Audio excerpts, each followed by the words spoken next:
Okay, folks, I'm going to test a couple things first. What is up, fam? That was rough. Yeah. Okay. It looks a little bit better. 7.7, 10.9. A 1.6. Okay, so the drop frames are starting to climb.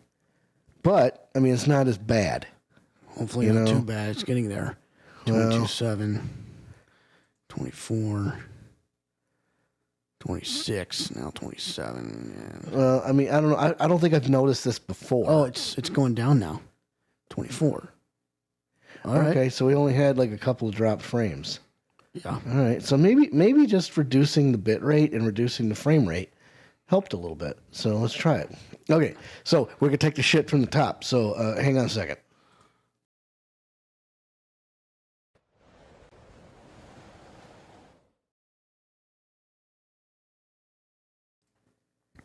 And now, live from the Steel Twins recording studio in beautiful Traverse City, Michigan, it's your boys, the Cannonball, the Cannon, the Steel Twins. What's up, everybody? What's everybody? Welcome to voice acting once again. I am the Cannonball. That is the Cannon. And we hammered out our technical difficulties. At least we think we did. And I'm really hoping that we don't have any major issues. So far, so good. Our quality might dip a little bit. Like it might not be as crisp as you remember. But I think that we're going to get away with it. I think we're going to be fine. Me too. So I will go ahead and start spreading the word. Tweet, tweet, tweet. All that jazz. Yep. Hang on a second. Yeah, we're gonna. So, The book face. Gotta hit the book face. Gotta hit the book face with tube view. Yeah.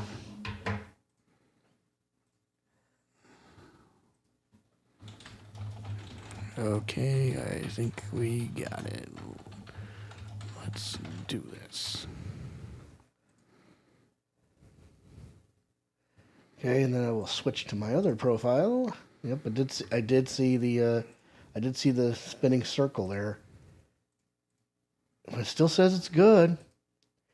Hey, I'm looking forward to that. So, all right.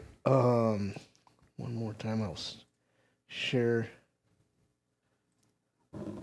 feed.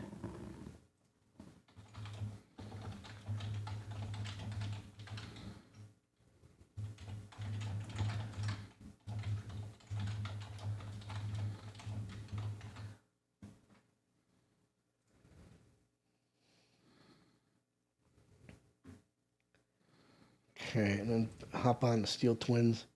Yeah, the Twitch. The Twitcher. And we'll pop on the Tweeter. So I'm going to have to change the description on the...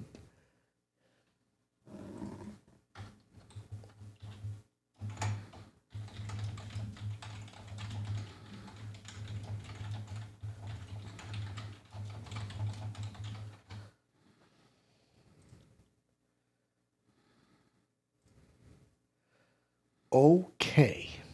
Yep. So, for going forward, we will use the stream chat here on the side to deal with comments. So I can't wait. So I can't wait any longer. I think stream quality is still very good. So you know what? We're gonna do this. So we're coming in live scene and action. So, last we checked, we were doing the second chapter of the Great Ace Attorney Chronicles, and we're fresh off the Jericho cruise, so we started playing the game obviously, and then we got railroaded, but okay, so. Let's go ahead and go back to intermission and, take a look at these shirts. we are now part of the Cruise Association Appreciation Society, and we are fresh off the Chris Jericho cruise. We had an absolutely tremendous time. The talent was second to none, and the professionalism was off the charts. It was an unbelievable experience. Yep. So, if you got a cold drink in your hands, pull the pin and what time is it? Time to get bombed. Let's do it.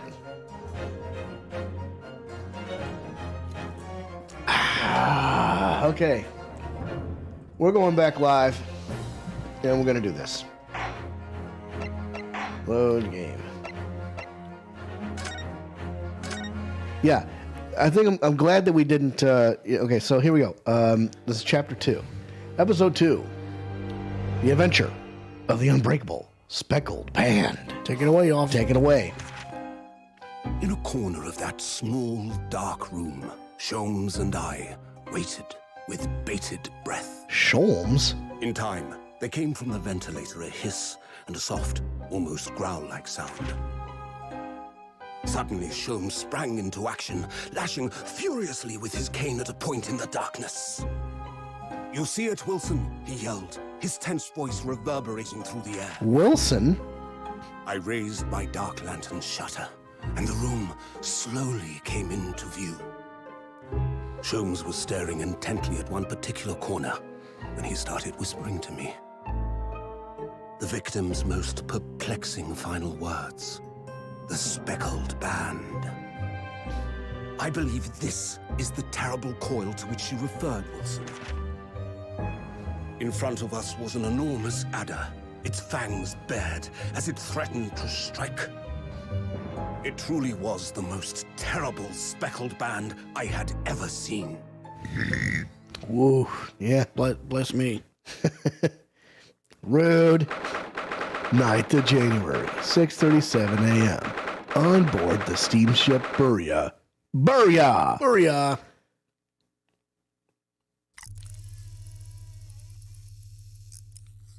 So then, let us unravel this mystery and discover what events led to this curious murder.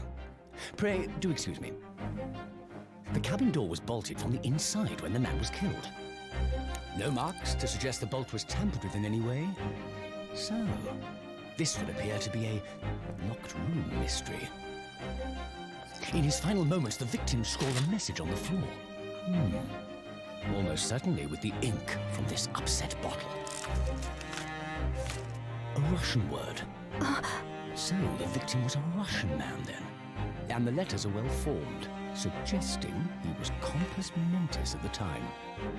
This is a most extraordinary script. And evidently not penned by the same hand as this message. In fact, I deduce it was written by someone of a different nationality.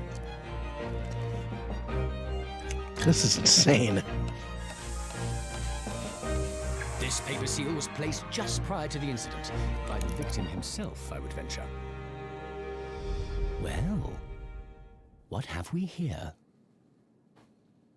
Who are you, and what do you think you're doing here? No one must touch before maritime police come. We must wait. Shh. That won't be necessary. You see, in less than 5 seconds from now, I will reveal the killer to you. What? Don't be absurd. This is murder. And in cabin locked from inside. Ah yes, the locked room. But that mystery is paper thin. You don't mean the culprit is in there?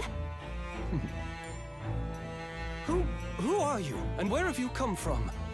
I'm a great British consultant detective, the only one in the world. Sherlock Sholmes.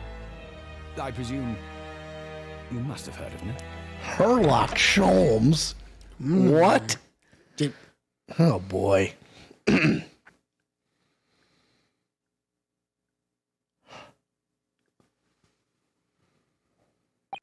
Ugh. My head is throbbing. What's going on? Something's not right here. There's trouble in the air.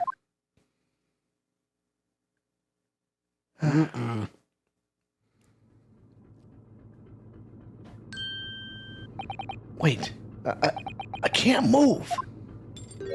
Huh? Ah, what the? Why am I in handcuffs? So, you wake up now, hmm? We had to drag you out of the wardrobe.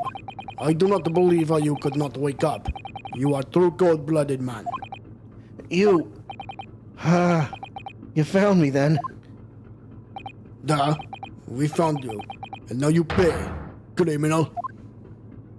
How long are you hiding in that tiny wardrobe, hmm? Sorry. Now you have been found. It is time to admit your crimes. Unless you want to find out how cold the ocean is, hmm? No, I'll tell you everything. There's only one thing I'd like to know from you. Huh? Isn't that... Why did you do it? Why did you take his life? Mrs. Sato... what... Wait. What did you just say? Take... his life?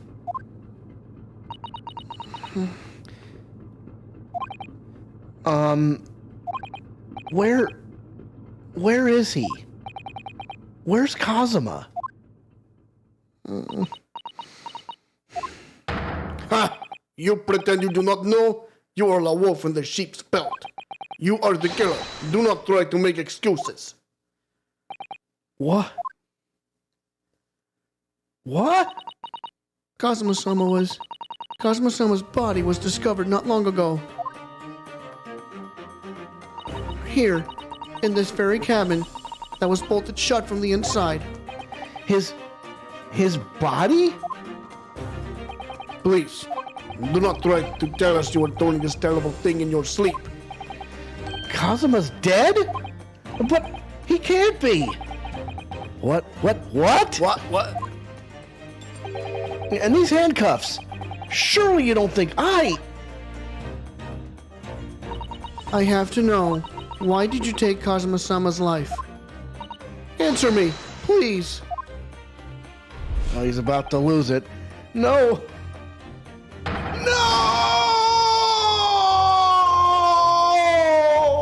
That was good. Thank you. One more question, though. What the heck is going on here? What? Kazuma. It was just 2 short weeks ago. Are you sure about this? Won't we get in trouble? Don't you find it fun being a stowaway? Besides, how else could you come to England with me to study? It's really something else when they brought your luggage in here earlier, though. The way that Russian crewman just tossed your traveling case on the floor? I thought I was gonna die. Yes, I still can't quite believe that. I really didn't think you'd be able to fit inside my trunk. You must be even less of a man than you look.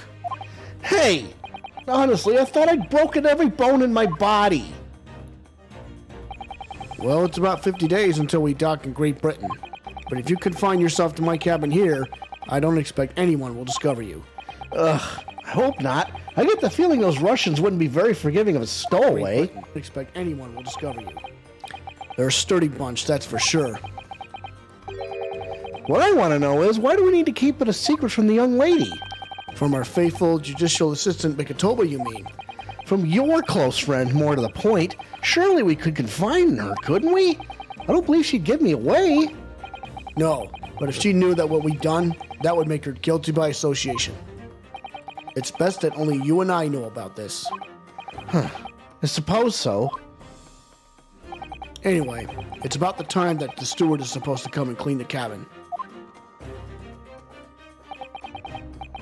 I know it's cramped, but you better get in there, I think. It won't be for long. And anyway, compared to hiding inside my traveling case, it'll be a breeze.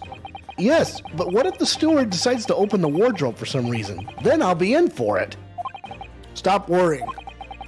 I'll tell you what, why don't you write "keep out" or something on this piece of paper? What? Then I can stick it over to the wardrobe doors once you're inside. I don't know. I've only been at sea for about 15 days. How can this have happened? We were supposed to be going on this adventure to England together. We leave you at next port. Stay quiet until then. Don't make more trouble for yourself. Murderer. No, I'm not a murderer. Duh. You said before. You said you admit everything about your crimes. No, that's not right. I mean, yes, I did stow away on the ship, but murdering my best friend? No one else could have done it. Admit the truth. Sasato-san? Please, tell me what happened. I need to know. Very well. But there is something I would like to ask of you, too. Ugh, those eyes. She looks like she's ready to destroy me. This nightmare is getting worse by the minute. Suppose all I could do is try to find out what really happened. Kazuma's death. He really has been killed, hasn't he? This isn't just a bad dream? These handcuffs. They think I did it? They think I'm Kazuma's killer? When they found him, the cabin was locked from the inside. What do you mean? There's no access to the cabin via a porthole window, and the bolt on the door can't be operated from the outside. In other words, after the crime, the culprit couldn't have escaped these four walls. What? Or to put it another way, the culprit can only have been somebody inside this cabin. Or do you have some other explanation? It's impossible. How did he die then? What happened exactly? Are you still going to deny the charge, even despite the circumstances? Please, Sasato-san, you have to tell me. The cause of death is still undetermined. I don't know how he died. The ship's doctor is examining the body, but of course, he has no post-mortem analysis experience. I don't suppose we shall learn more until an expert has been consulted at our next port of call.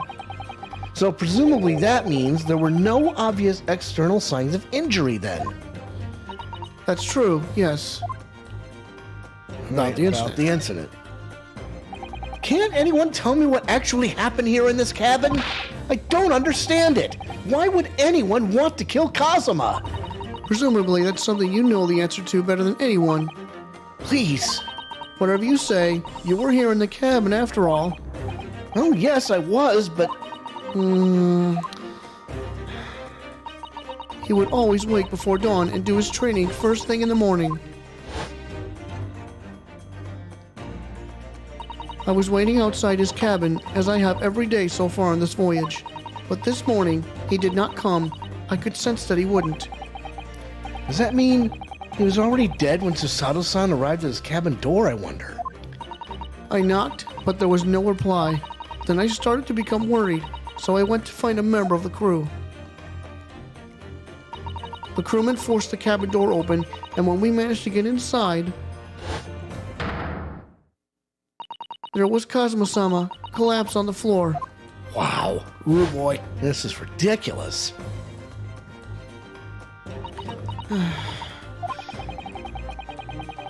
The white tape there now shows exactly where he was found, I suppose. I had no idea anything had happened. I must have been asleep in the wardrobe somehow. I wish it wasn't the case, but that's just very hard to believe. This is all very hard to believe for me, too. Trust me. Now I've told you everything that I know, so it's my turn to ask you a question. Yes, all right. Oh, my head feels so heavy.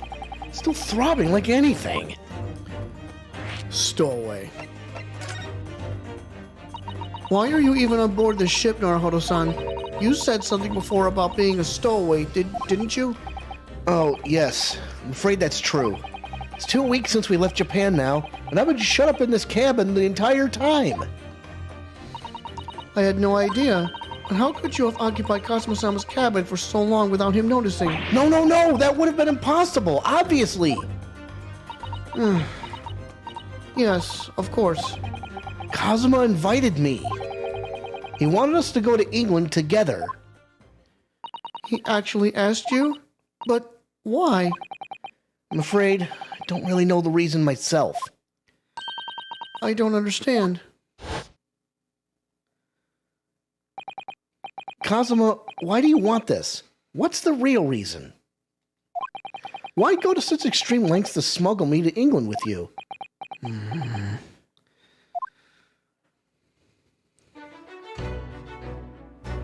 It's an idea that's been on my mind ever since the end of that incredible trial.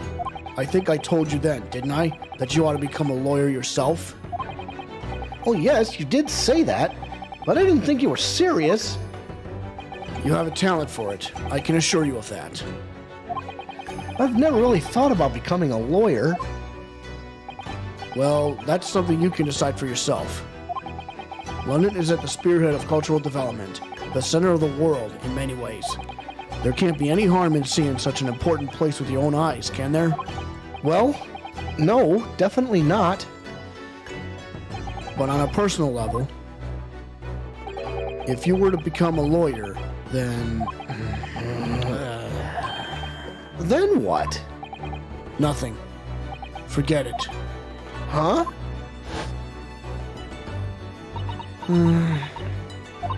Kazuma-sama he was always saying the same thing. That he wanted to change the Japanese legal system. Perhaps he thought that he could do that with you. Yes, maybe. Something's still bothering me a little. The look in his eyes then was darker than I'd ever seen it before. Oh boy, something's fishy. Something's real fishy. Susato-san, I'm sorry that we kept it a secret from you. My stowing away on the ship, I mean. If I know Kazuma-sama, I expect he was trying to protect me, to avoid me becoming guilty by association. That's exactly right, yes. Word perfect, in fact. All right, last night. If you're not the culprit, then tell me, what happened last night here in this cabin? Well, the thing is, I don't really remember. Kazuma brought me something to eat, just like he always did. And then I got myself into that wardrobe over there, just like I always did. After that, I... Fell asleep? Well, yes. So deeply that you didn't even stir when Kazuma-sama was killed? Well, yes. I know it sounds unbelievable. Really, I do, but it's the truth. If only I'd woken up, perhaps I wouldn't be in this predicament. For some reason, my head's still throbbing like anything. Really?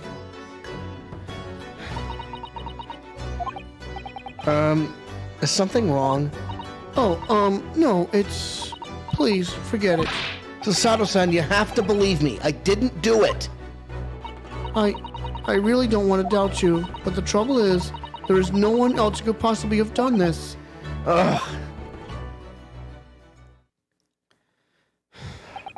Kazuma, don't understand. Why? Why did this have to happen? I can't take this. Don't try to go anywhere. You're the perpetrator of this crime. You can't leave.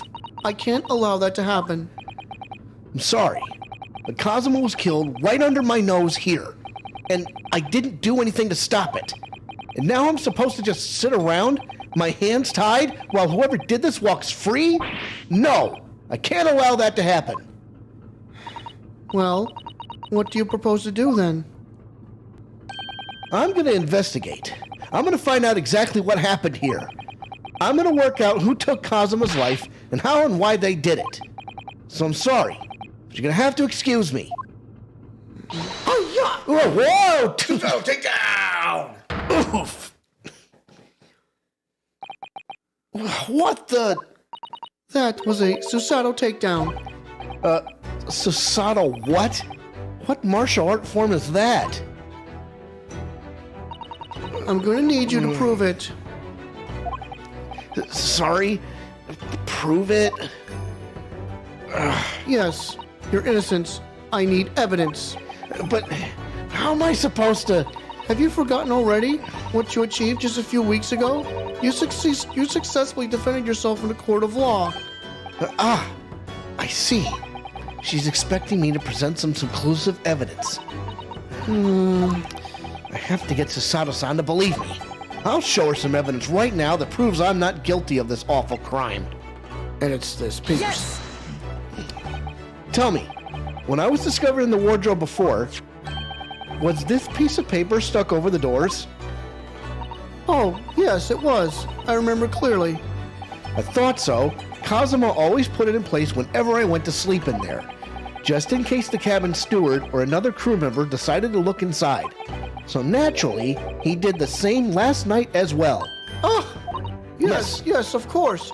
The gentleman who discovered you peeled that sign from the wardrobe doors before he opened them.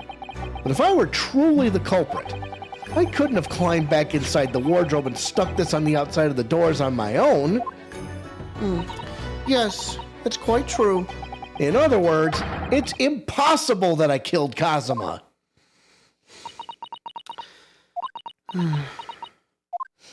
Well, even if you are sprawled hopelessly on the floor, I can see why Kazuma-sama thought so highly of you. Thank you, Susato-san. Now, do you think perhaps you can help me up? Okay, gotcha. Thank you. Well, in the light of that evidence, I don't see any reason why I should stop you from investigating in here at least. Thank you. So you finally believe me. I'm sorry. No, What? I'm not sure yet. I can't rule out the possibility that you used some sort of conjuring trick to put the sign back in position. What? The hell is this? The circus? What does she think I am? A magician? Fabulous. For now, I suggest you investigate as thoroughly as possible in here. I'll do the same. Right. Let's get to work. Let's get to work, Susato-san. Please don't misunderstand me. I still have my doubts. Oh.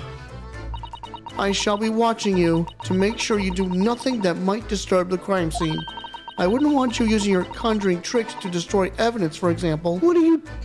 What are you talking about? Right. Well, let's get this music a listen, huh? Well, anyway, I should make a start on investigating in here. Okay, let me start that again. Well, anyway, I should make a start on investigating in here. Examine everything I can. Kazuma, I swear, I will avenge your death. Well, okay, so we're going to start poking around. This is my favorite part of the game. So, all right, we're going to do this freestyle too. Did Kazuma write that before he died? Looks like it's written in ink. He must have knocked the ink pot from the desk when he collapsed on the floor. Then I suppose he wrote this message by dipping his finger in the spillage. Poor Kazuma-sama. No doubt he was in terrible pain. It's almost unbearable to imagine it. I suppose he was trying to leave some kind of a clue in his final moments, was he? I'm sorry, partner, but I can't read your writing. Yeah, that's odd. I don't think that's Japanese, Naruhodo-san. What? Then what language is it? It pains me to admit it, but I don't know. It's not a foreign script I'm familiar with. What does it mean, I wonder? Well, looking at the words. Oh dear, that won't do. Oh, what's the matter, Susato-san? Whenever I'm examining things, I always find myself so focused, I forget to look around properly. Yes, that's not good. I don't suppose you're as foolish as me in that regard, are you, Naruhodo-san? Uh-huh. I'm sure you're careful to look all around using the control pad, aren't you? Now, let's investigate all corners of this cabin. Yes, let's do that. Suppose my field of vision has been rather small until now. So he's already checked that. Well, let's take a look. Oh, hold on. I've investigated thoroughly, but can't find anything out of place. Let's take a look at this. This is where dear Kazuma-sama would have sat whenever he was writing. London Diary.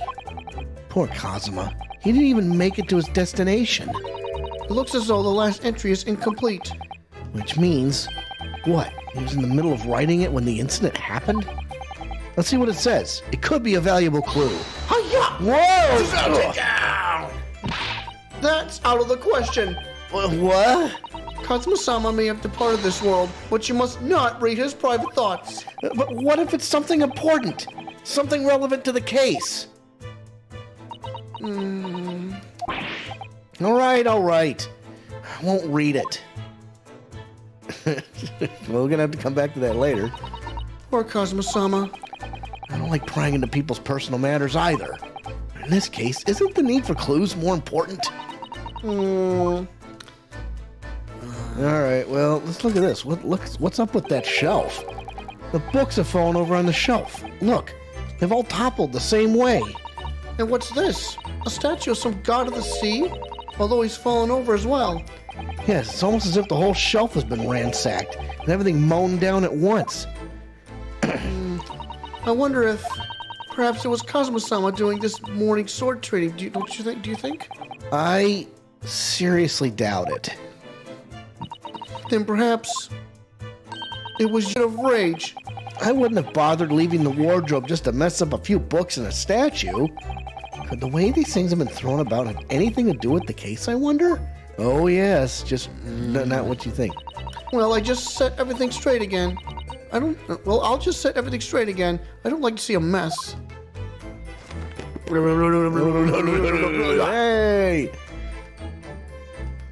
Yep. What's this? Let's look at that. These are the rules of passage for travel aboard the SS Burya. That's gonna be important. It's essentially... It's essentially a list of requests from the captain to all passengers on board. Passengers must not keep weapons or other dangerous objects in their cabins. Pets are also strictly forbidden. Remember that. What? Why are you staring at me? Oh, sorry. I was just thinking, are you more of a dangerous object or a pet? Jesus Christ. Oh my gosh. I can't decide. Well, one thing's for sure. Either way, I wasn't supposed to be in here. I'm not even supposed to be here today. Oh my. Now look at this. What's that sword doing? Yeah, I gotta look at that. That's Kazuma-sama's precious sword. He never went anywhere without it. Yes, he was always saying that a Japanese man's katana is his soul. I believe he had to work very hard to convince the government to allow him to bring it on this trip. I suppose that shows just how important it was to him. Now he's gone. I'm not ready to let his spirit go just yet. Well, what's this now? There's chicken bone on the floor. That's my dinner from last night. A roast chicken. It's really tasty. Yes, it was very delicious, wasn't it? But, did you eat it on the floor here? I'm not a dog, Susato-san. I ate at the table, of course. Which begs the question of when and how the plate ended up on the floor. But Kazuma-sama didn't like chicken at all, did he? No, that's right. So he didn't touch it. Which meant all the more for me. Oh no! Does that mean poor Kazuma-sama spent his last night on this earth with an empty belly? It's just too horrible. Ugh. Now I suddenly have a guilty conscience and an achy stomach. Oh boy. What's this? There's nothing on this table at all. The plate and cutlery are all over the floor for some reason. Yes, it's strange. Last night when I went to sleep, I'm sure everything was still. No, wait a minute. What is it? That's funny. I can't seem to remember anything about what happened after dinner at all. So then perhaps you are responsible for what happened to Kazuma-sama. No. What's this? Seiji, the Japanese word for justice. The brushstrokes are straight and true, just like Kazuma. Yes, his calligraphy always was a reflection of his heart. Yet can you really look at those characters without feeling shame, knowing who drew them so thoughtfully? Of course I can! I mean, I'm innocent, so why shouldn't I be able to? Even though you stowed away on this ship? Ugh. Now you're gonna bring that up, are you? I can't win. Alright, hold on. I don't want to talk to him just yet. Oh, there's the trunk. Let's take a look at the trunk. That's a very large traveling case, isn't it? Yes, it carries a lot of memories for me. Memories? What do you mean? Well, it's actually how I stowed away on this vessel. I was brought on board inside that case.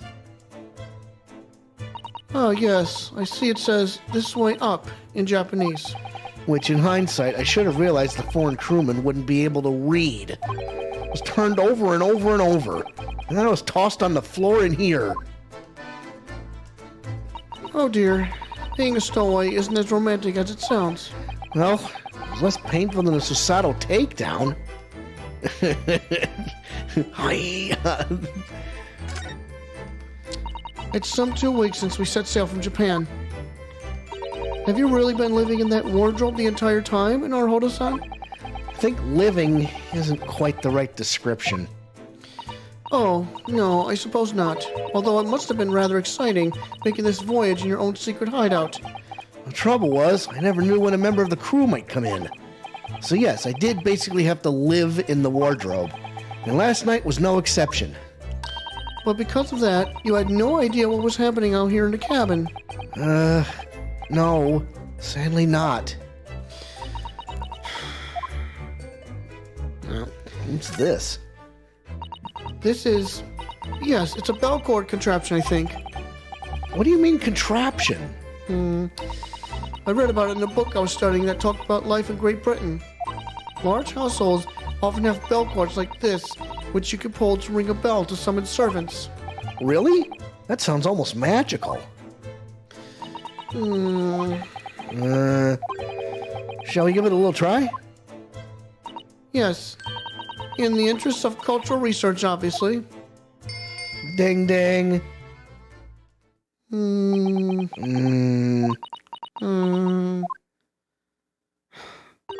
I suppose nobody comes for lowly Japanese people. Oh, that's rich. I almost said the other R word. No, I'm sure it's just that everyone's busy, that's all. Okay. What's that?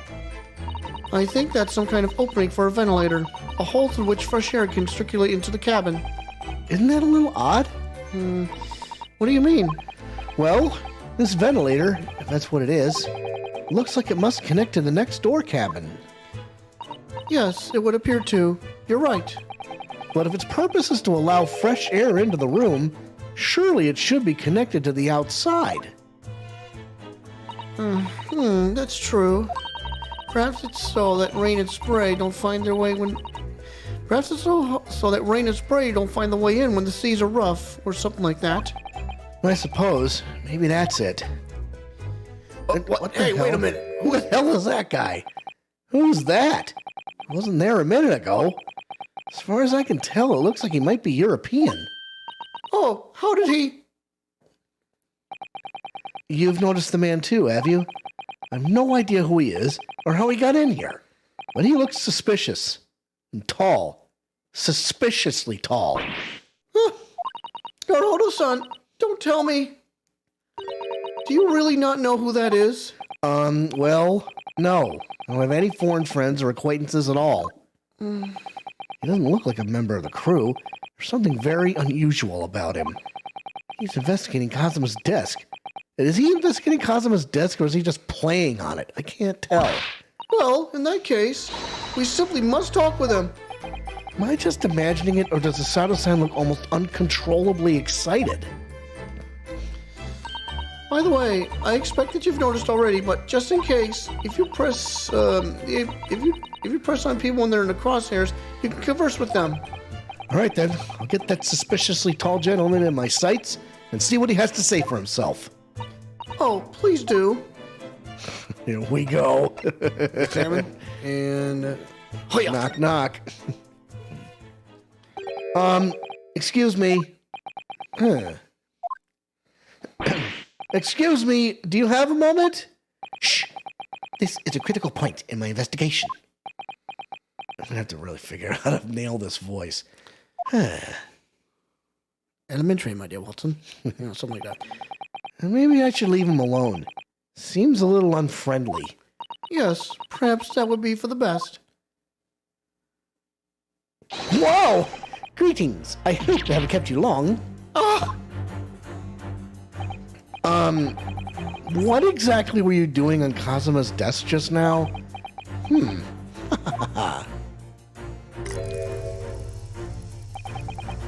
I see. Fascinating. Sorry? What do you see? Feels like he's looking right through me. Oh yes, everything is clear now. The train of reasoning has run its course. My deductions have crystallized. You have been in Afghanistan, I perceive. But just recently returned, if I'm not mistaken. Sorry? What? And now, whilst venturing towards foreign climes, you find yourself in a most troubling predicament. Oh, well, that's true, at least. But how? How the deuce did I know that, perhaps? I love that phrase. How the deuce? How the deuce did I know that, perhaps? It was really a most elementary deduction, hardly worth explaining. Have you perhaps managed to deduce anything else? But of course, a great many things. There is no mystery, my dear madam. For example, you have fled your native land of Russia, being, as you are, a merciless revolutionary. What? You leave 16 victims of assassination in your wake, and now travel to England to blow up the Crystal Tower. What? And when the bereaved occupant of this very cabin discovered your identity, you ended his life too. Yes, I believe that summarizes the facts beautifully. No need to hide the truth now. Nothing deceives these eyes.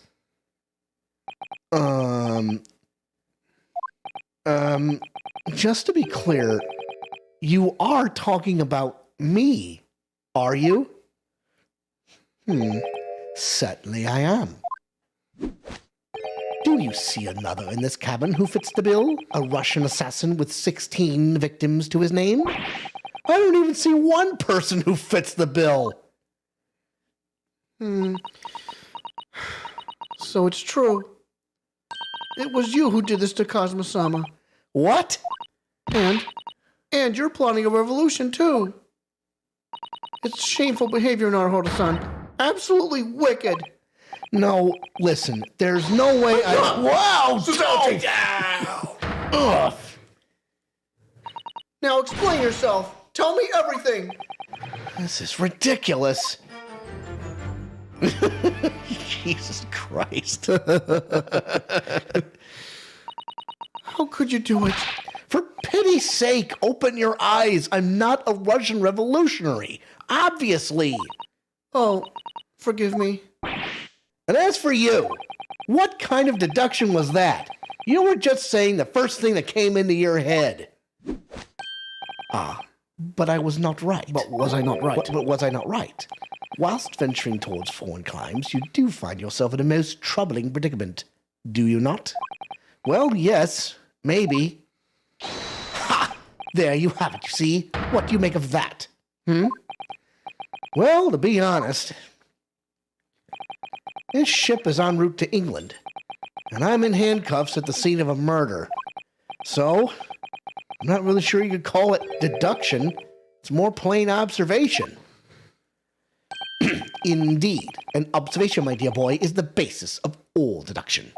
My method is founded upon the observation of trifles, you see. I announce my findings with a brassy certitude, and more often than not, I'm right. I don't think you introduced yourself. My apologies. How remiss of me. I am none other than the greatest detective of the century, known to men and women the world over. The inimitable Sherlock Sholmes. Thanks, brother. Yep. So, it's really you? The actual Sherlock Sholmes? The very same. The inimitable, actual Sherlock Sholmes. Imitable. Okay. Do you know this man, Sasato-san? The most famous detective in the world? Naruhodo-san, of course I do. There's nobody who hasn't heard of him. What planet have I been living on, then? We must ask him what he's deduced. He will have worked out the entire case already, I'm sure. Really? Why do I feel uneasy about this? All right, let's talk to this guy. Talk to him. Great detective. Get a listen to this music, too. Yeah. So, you're a great detective, are you? Sorry, what was your name again? Indeed, I am none other than the one and only Sherlock Sholmes. Oh, I see. You're German. Sherlock, was it? No, I have no hair. I mean, I have hair. Please call me Sholmes. You can read all about my exploits in this exciting London publication.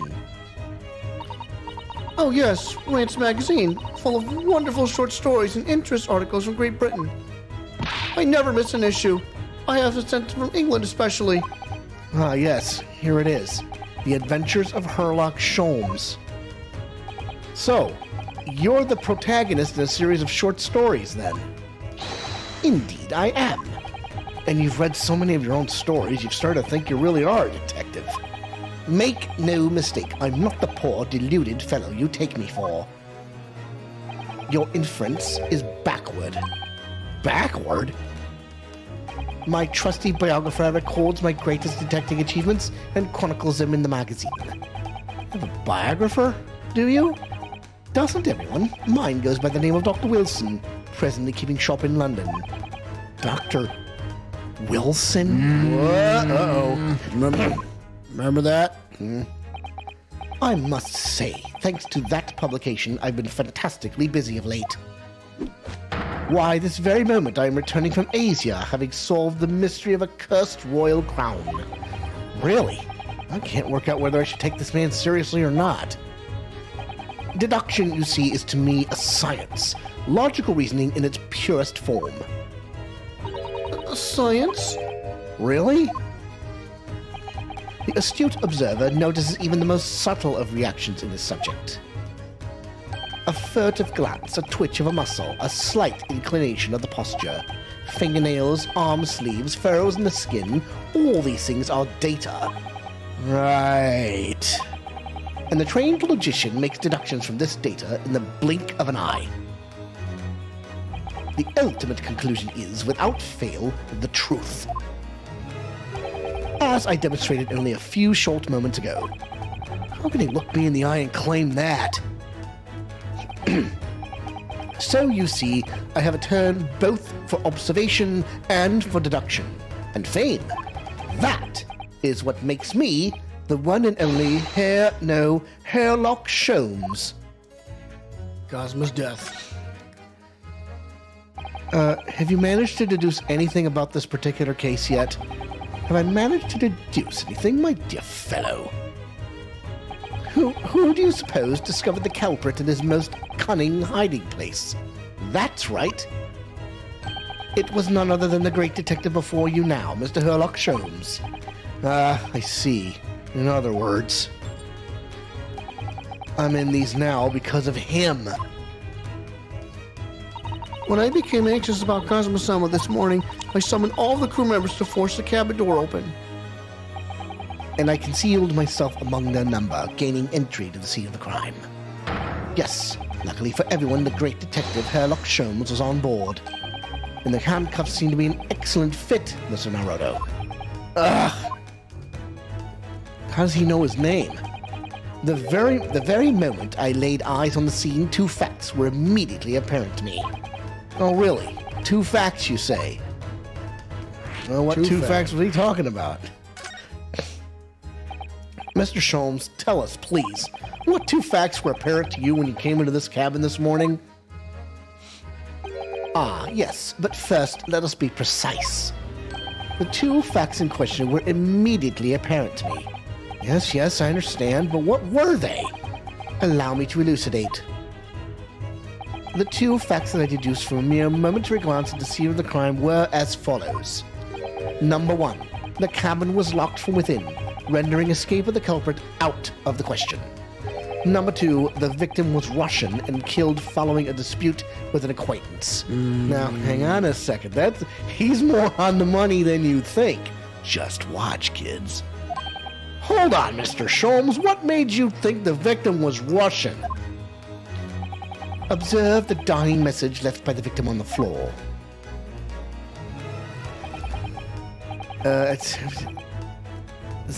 Torpedo.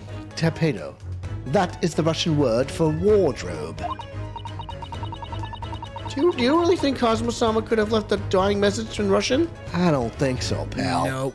I don't think so, pal. In their final moments, many find their native tongue filling their head. For this young man, Russian. Kazuma was Russian, was he? Initially, I considered Garderobe may be the name of the killer. A certain Robert Gard, perhaps. But in the interest of thoroughness, I decided it would be wrong not to look inside the wardrobe there at least. Well, you found Mr. Naruhodo sleeping soundly. Quite so. I found you, the renowned Russian revolutionary killer.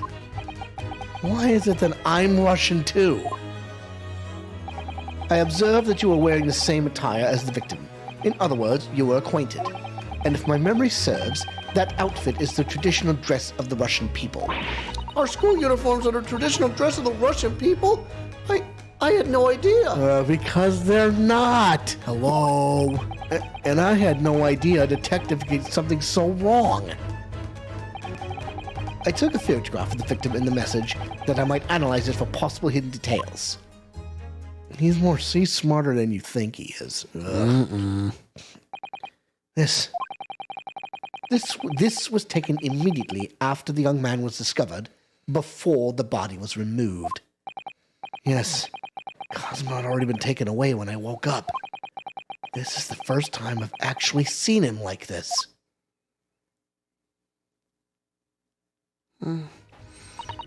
Are you alright, Mr. Naruhodo? Oh, yes, thank you. Photograph of the crime scene has been entered into the court record. That's gonna be... Can I ask you something, Mr. Sholmes? What, pray? You mentioned Russia before as well, didn't you? You know, when you said I was a fearsome revolutionary fleeing from Russia and all that? Ah, yes, the train of reasoning that led me to the truth. Would you mind explaining that train of reasoning to me, do you think? Well, certainly, if it interests you. How many times I'm not Russian and I don't speak Russian? Alright, your deduction just now. Can we talk about your deduction before the things you concluded about me, I mean? Ah, the now famously accurate, troubling predicament you find yourself in? Actually, the other details I was more hoping to discuss. You know, the merciless Russian revolutionary and assassin of 16 part? Ah, yes, the more sordid details. It was a fairly commonplace deduction. Here we have this morning's paper. The main headline reads, Revolutionary violin Bolshevik... Villain, whatever. Revolutionary villain Bolshevik flees Russia via Shanghai. This vessel made a port call at Shanghai yesterday, and last night the young Russian was murdered. Since when was Kazuma a Russian? It sounds like Mr. Sholmes has concluded he was Russian because of what Kazuma-sama wrote on the floor.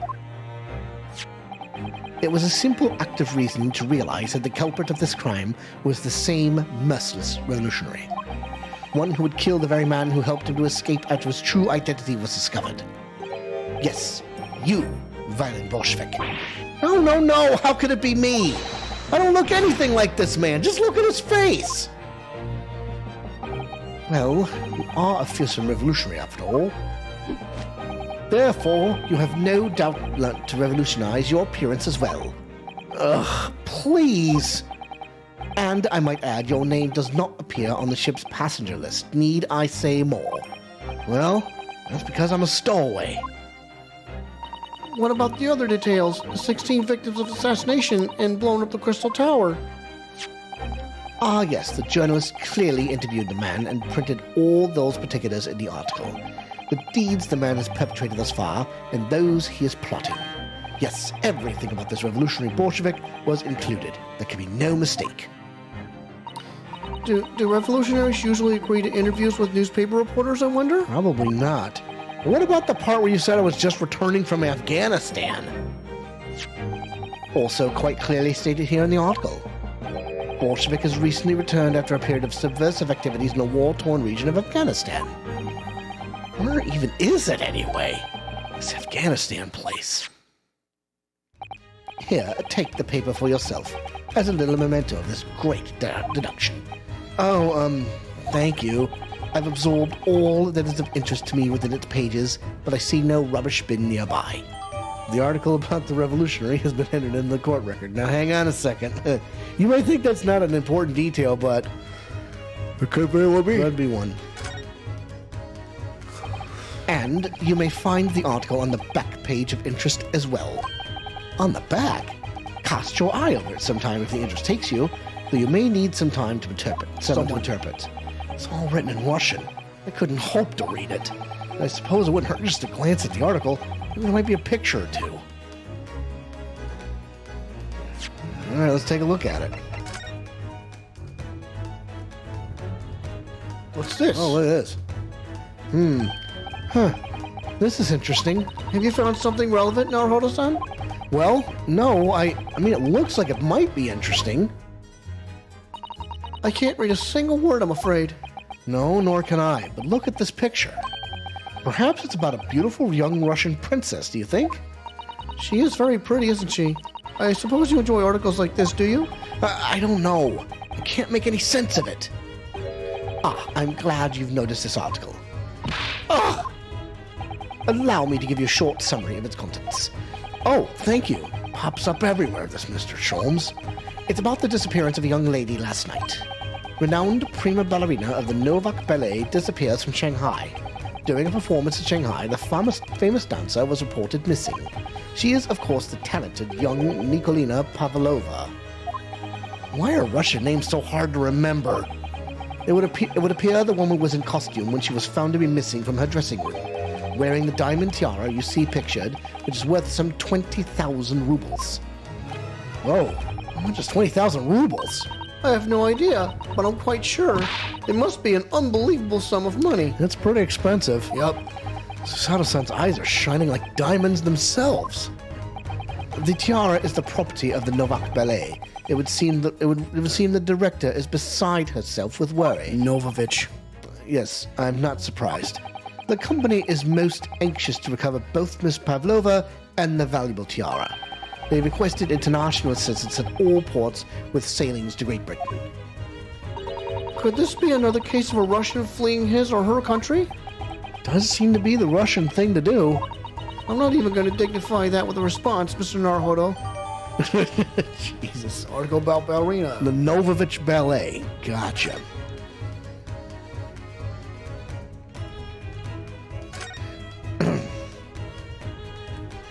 I'm afraid I can't read a word of Russian. No, me neither. No idea what any of this says. The pair of you floundering is a sorry sight. Allow me to offer some assistance. The article on the front page of this newspaper is concerned with a fearsome Russian revolutionary. It reads, Revolutionary Villain Bolshevik flees Russia via Shanghai. Yes, you told us that before. It reveals also that those who seek the man's beard with their own eyes never live to tell the tale. Oh my goodness, he is fearsome. Well, presumably the newspaper photographer was all right, wasn't he? The solution is obvious, of course. If he despises his beard to that degree, he need only shave it off. I'm not quite sure that's the problem, Mr. Sholmes. All right, so interesting. Okay. Before we started talking, you were examining Kazuma's desk, weren't you? Kazuma? Ah, yes, the victim. Did you notice anything useful? Anything at all? Observe for a moment the desktop of the victim. We see that the victim was engaged in penning some text. London Diary. Kazuma was keeping notes of the trip. Ah, but I don't think you should read his private writings. It could upset people. Tragic, and something you ought to perhaps elucidate before the act of reading. You mean you've read it already? It is my business to know what other people do not. Yes, believe it or not, I know a smattering of Japanese. Oh, I see. Well, you're about to know what a Sasato takedown is. Sasato-san, aren't you going to throw the detective with one of your trademark takedowns? I'm sorry, Naruhodo-san. What on earth do you mean? Life is so unfair. Anyway, to return to the matter at hand, namely this diary belonging to the victim. It would appear the final sentence is incomplete, as if the author were cut short. Tell me, what is the nature of the writing? Pray be precise as to details. Oh, but I thought you knew Japanese. A smattering, dear boy, a smattering. Sayonara, bonsai, mikado, nado nado. I trust you're suitably impressed. But this diary is littered with complicated-looking characters of which I can proceed precisely none. So what was all that showing off about before then? If you would be so kind as to show me, I would be happy to read it to you, Mr. Sholmes. I'm much obliged, my dear madam. The final entry here in Kazuma-sama's diary consists of just 2 short sentences. The first reads, 1:23 a.m. I can hear a faint whistling sound. A whistling sound? Those are very deep waters. Pray, go on. The second sentence reads, 1:35 a.m. What looks like some sort of speckled band is dangling from the ventilator grill. A speckled band? What on earth does that mean? I have no idea. I've never heard that expression before. The ventilator grill, you say? The man was presumably referring to the lattice there on the wall, which connects to the adjoining cabin. Yes, the adjoining cabin. Kazuma's diary has been entered into the court record. See what else he wrote. I don't know about that. Maybe he's done. So, I believe I've given you enough to consider for the time being at least. Do you have somewhere to go? As it happens, the victim's writings in his diary have piqued my interest. Piked. I don't think it's piqued, but it's piked. The matter warrants further investigation, I believe, and if I am still too long, the seasickness takes hold. Oh, I suppose. You're thinking of investigating the cabin next door, which the ventilator connects to. Great detectives are a curious breed. Our minds rebel at stagnation. We crave mental exaltation. So yes, I intend to investigate. Hence the truth will become clear soon enough. Do you think perhaps that we could go with you? No, that would be somewhat complicated. What? But why? A simple glance at your wrist should reveal the answer. Oh, these. After all, you're the prime suspect in this matter. No? There's no point trying to turn it into a question. You're the one who decided I was the culprit in the first place. Whatever do you mean? I have no recollection of naming you as the culprit at any point. You must be joking. You just said it only a moment ago.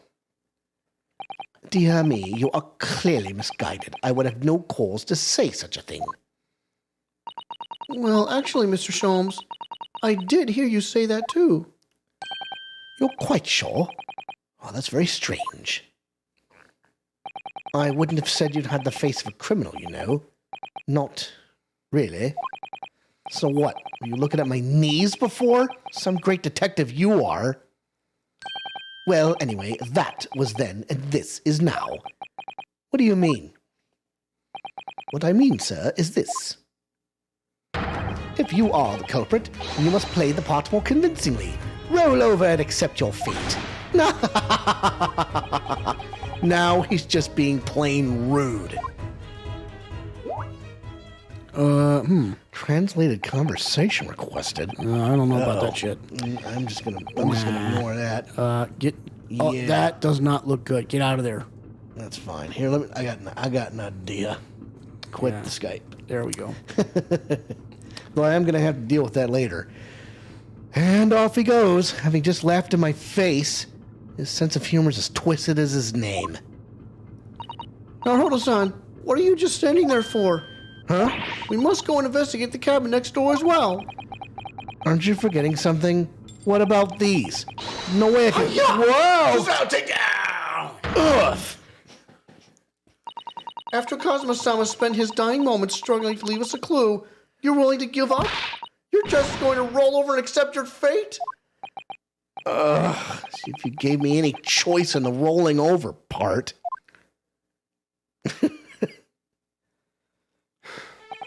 I think we still have some investigation to finish off in here first, don't we? Let's carry on examining what we can in this cabin while we wait for a chance to slip next door. Good idea. Situation doesn't look good for me, but there are still things I can do to help myself. I owe it to Kazuma to do everything I can to find a way out of this and bring the real culprit to justice. Amen to that. Amen to that. Now talk to him. Now, first and foremost, I think we need to take a quick break. Yeah. We both do. So, all right, so we're going to take a little intermission. So we hope that you're enjoying yourselves. We hope that you're having a great time. And the two of us, we shall away, but only for a brief moment. So please, relax. We'll be right back.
Coming back at you live in 5, 4, 3.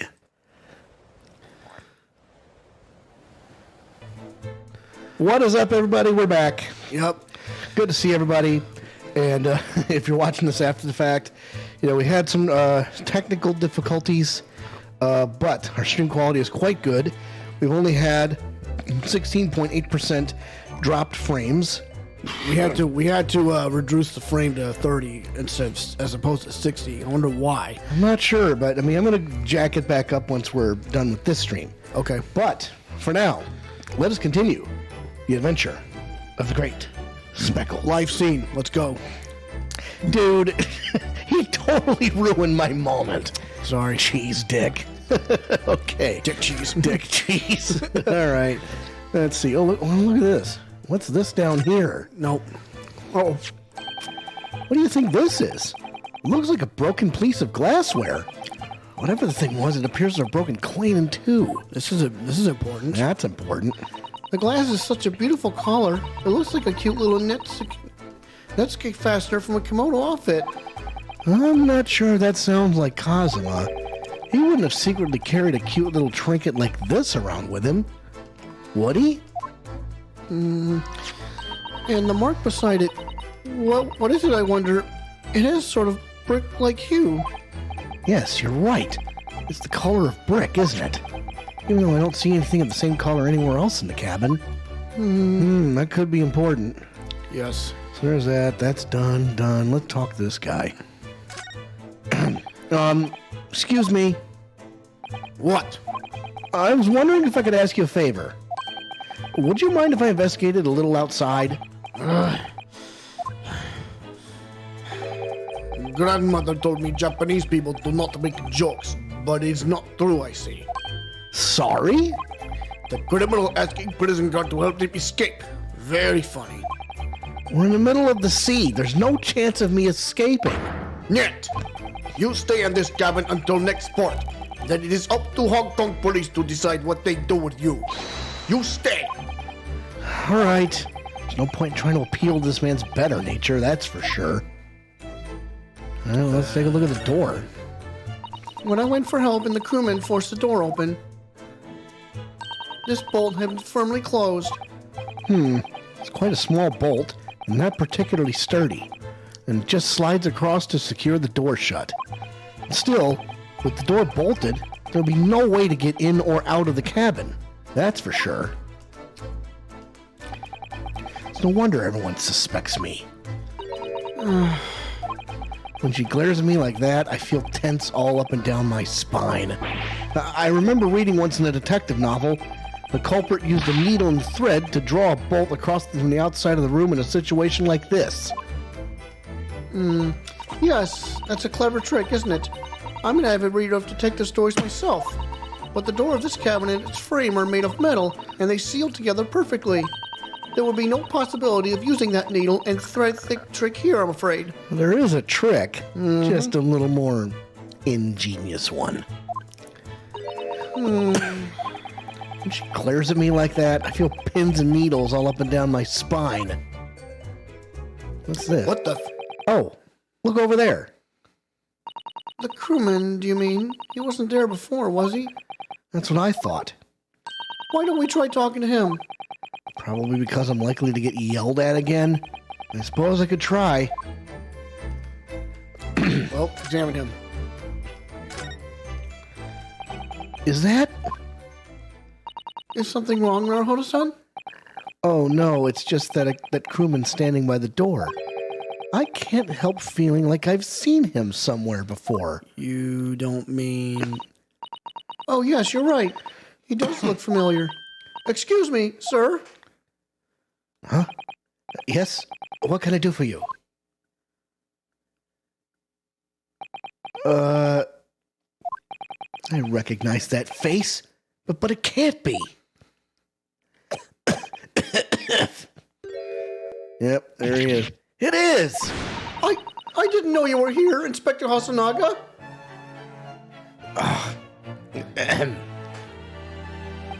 Hello again. What are you doing here? I think that should be my line. I was so stunned when I saw you, my heart stopped. Nearly stopped, I hope. I received some special orders to go undercover as a member of the crew and board this ship. Again? You certainly seem to enjoy undercover work, Inspector. If there's anything I can do to help you, please ask. I never expected to see this man on board, but perhaps his presence can help me out of this hopeless situation. Stop waiting. Converse to him, special orders. So what are your special orders this time, Inspector? Yes, and why are you dressed as a member of the crew?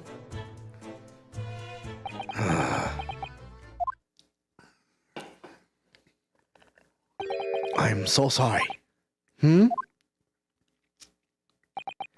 This is all my fault. I take full responsibility. For what? My orders were to act as a Soji-san's bodyguard. It was Minister of Justice Jigoku who pushed for this overseas study tour to go ahead. And he entrusted me with ensuring that the Soji-san reached Great Britain without being assassinated. Assassinated? How could that even have been a possibility? I'm not sure. But these are complicated times. There are tensions between the world's greatest powers. Minister Jigoku said we should be prepared for all eventualities. This is incredible. I don't believe it. Kazuma-sama was assassinated? Obviously, we couldn't give a Soji-san a visible security escort. Which is why I'm undercover now, posing as one of the crew. I see. And I didn't take my eyes off him the entire time we've been on board. From morning until night, every day. I never imagined it would happen here, inside his own cabin. Not here on the first class deck. I failed miserably at my assignment, and the Soji-san is dead as a result. I'm a disgrace. All I can do is humbly apologize. Inspector, so if there's anything at all that I can do to help now, just say the word. Let's talk to him. We're doing what we can to investigate Kazuma's death ourselves. I thought you might be. You didn't do it, did you? You're not the killer? Of course not! We'd really like to investigate the cabin next door. Yes, so we need to be allowed out of this cabin. I'm sorry. What? You've been deemed a risk to the ship's safety. If you move to even touch the handle of the cabin door. That stormy-looking seaman there would surely snap your neck in two. I suppose I'm not just a stowaway now. I think I'm a murderer as well. Would it be possible to give me something to work with, do you think? I'm going to need something persuasive. What do you mean? If I had a solid reason why the next door cabin should be investigated, for example, I'd do everything I could to persuade the captain to allow it. Really, I'd lay my life on the line if I had to. But I don't see how... Some evidence, perhaps? There may be a way. What? Really? Think of how you tried to persuade me of your innocence, Naruhodo-san, by presenting me with a piece of evidence that you already had in your possession. Evidence? It's just the same as when you are in court. You must have done it many times during your trial. Simply select the present panel and choose some evidence that Inspector Hasanaga could use. So evidence that would give us a viable reason to investigate the next door cabin, is it? All right, yes. I think I might know what we can use. See if I can present the detective with the evidence he needs to persuade the captain. Right? So now, okay, so I'm thinking... All right, so let me try and think of what it could possibly be. It's either this one, it's either the diary, or the article about the revolutionary. So, I'm gonna let the dice roll on this. My initial guess is his diary. I was right. What's that? It's Kazuma's diary. Just before he died, Kazuma-sama wrote something rather strange in his diary. Strange? In what way? He wrote, what looks like some kind of speckled band is dangling from the ventilator grill. A speckled band? That is strange. Yes, we're still trying to work out what he meant by that. Well, what I'd like to know is... Don't tell me. The ventilator, is it? You're very astute, Inspector. That ventilator clearly joins to the next door cabin. That's right. So if we can investigate in there, we might be able to work out what the speckled band was. All right then. Huh? I can't leave this cabin at the moment. I'm stuck here until we arrive at the next port. The captain has given me strict orders to guard the scene of the crime, you see. I'll have to entrust the investigation to you. Really? You willing to do that? Yes, as long as you don't leave the first-class cabin area. I'm afraid I can't remove those handcuffs, though. But what about the captain? Aren't you going against his direct orders? I'm a man of my word. And I promise you that I'll lay my life on the line if that's what it takes to convince the captain. After all, I failed to keep Asogi-san safe. This is the least I can do. Thank you. Let's seize the moment then, Naruhodo-san. Just select move, and we can leave this cabin at last. Move. All right, let's see what we can find out. All right, here we go. Let's get out. Let's get to it. First class passageway. First class passageway. El Checo.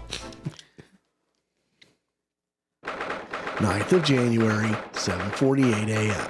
SS Buria, first class cabin passageway. Whew. Finally out of that cabin. I have to admit, this isn't quite what I was expecting. It's less spacious out here than I thought it would be. And this is the most luxurious accommodation. Yes, indeed. Kazuma-sama was being sent on this study tour by the government. That's why he was being put up in a first-class cabin.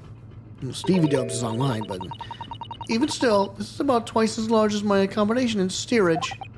Really? That must be awful. Oh boy. Oh, look over there. That's another crewman keeping watch. He looks enormous, even if he is sitting down. The door next to him leads to the second-class accommodation. I suppose he's making sure that no one comes in here who shouldn't. I suppose. Like people in handcuffs. Naruhodo-san, you look like a little boy visiting a toy shop for the first time. I would have thought you'd be used to the ship by now. We've been at sea for 2 weeks already. Oh, yes, I know. The thing is, I was inside Kazuma's trunk when I first came aboard. And ever since then, I've been shut up inside that little wardrobe. It must have been a very trying time for you. Please don't give me that pitying look. Well, let's take a look around. Da-da-da. This looks like a plan of the SS Buria. It shows each deck. Look. The Buria is a large-scale steamship with a triple-skinned hull. What a marvel of engineering.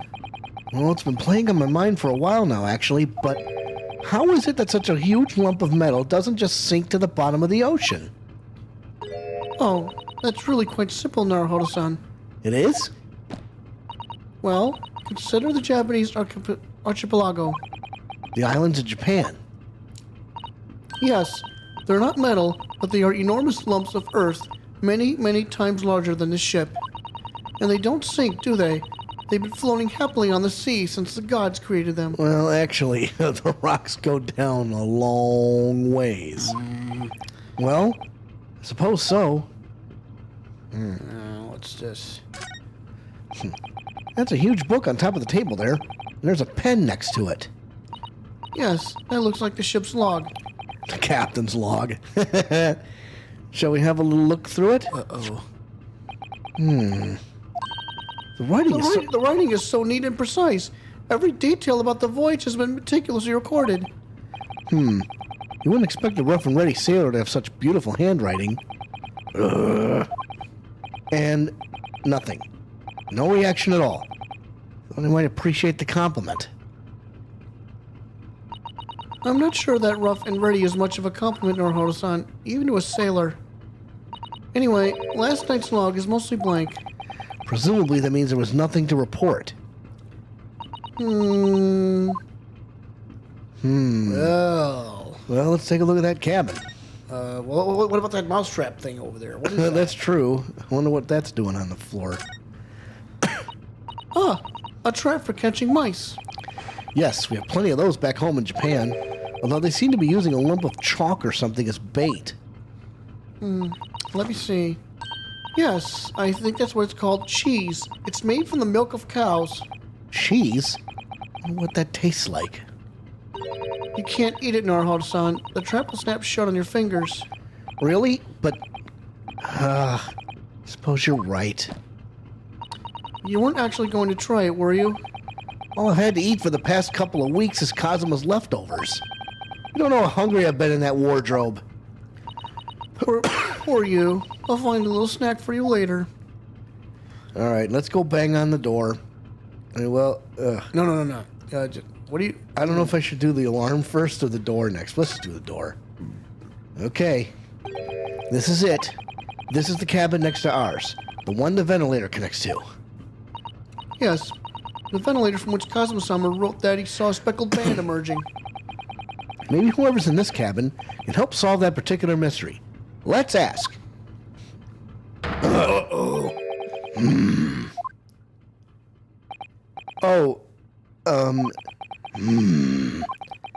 Excuse me, we, need to get inside this cabin here.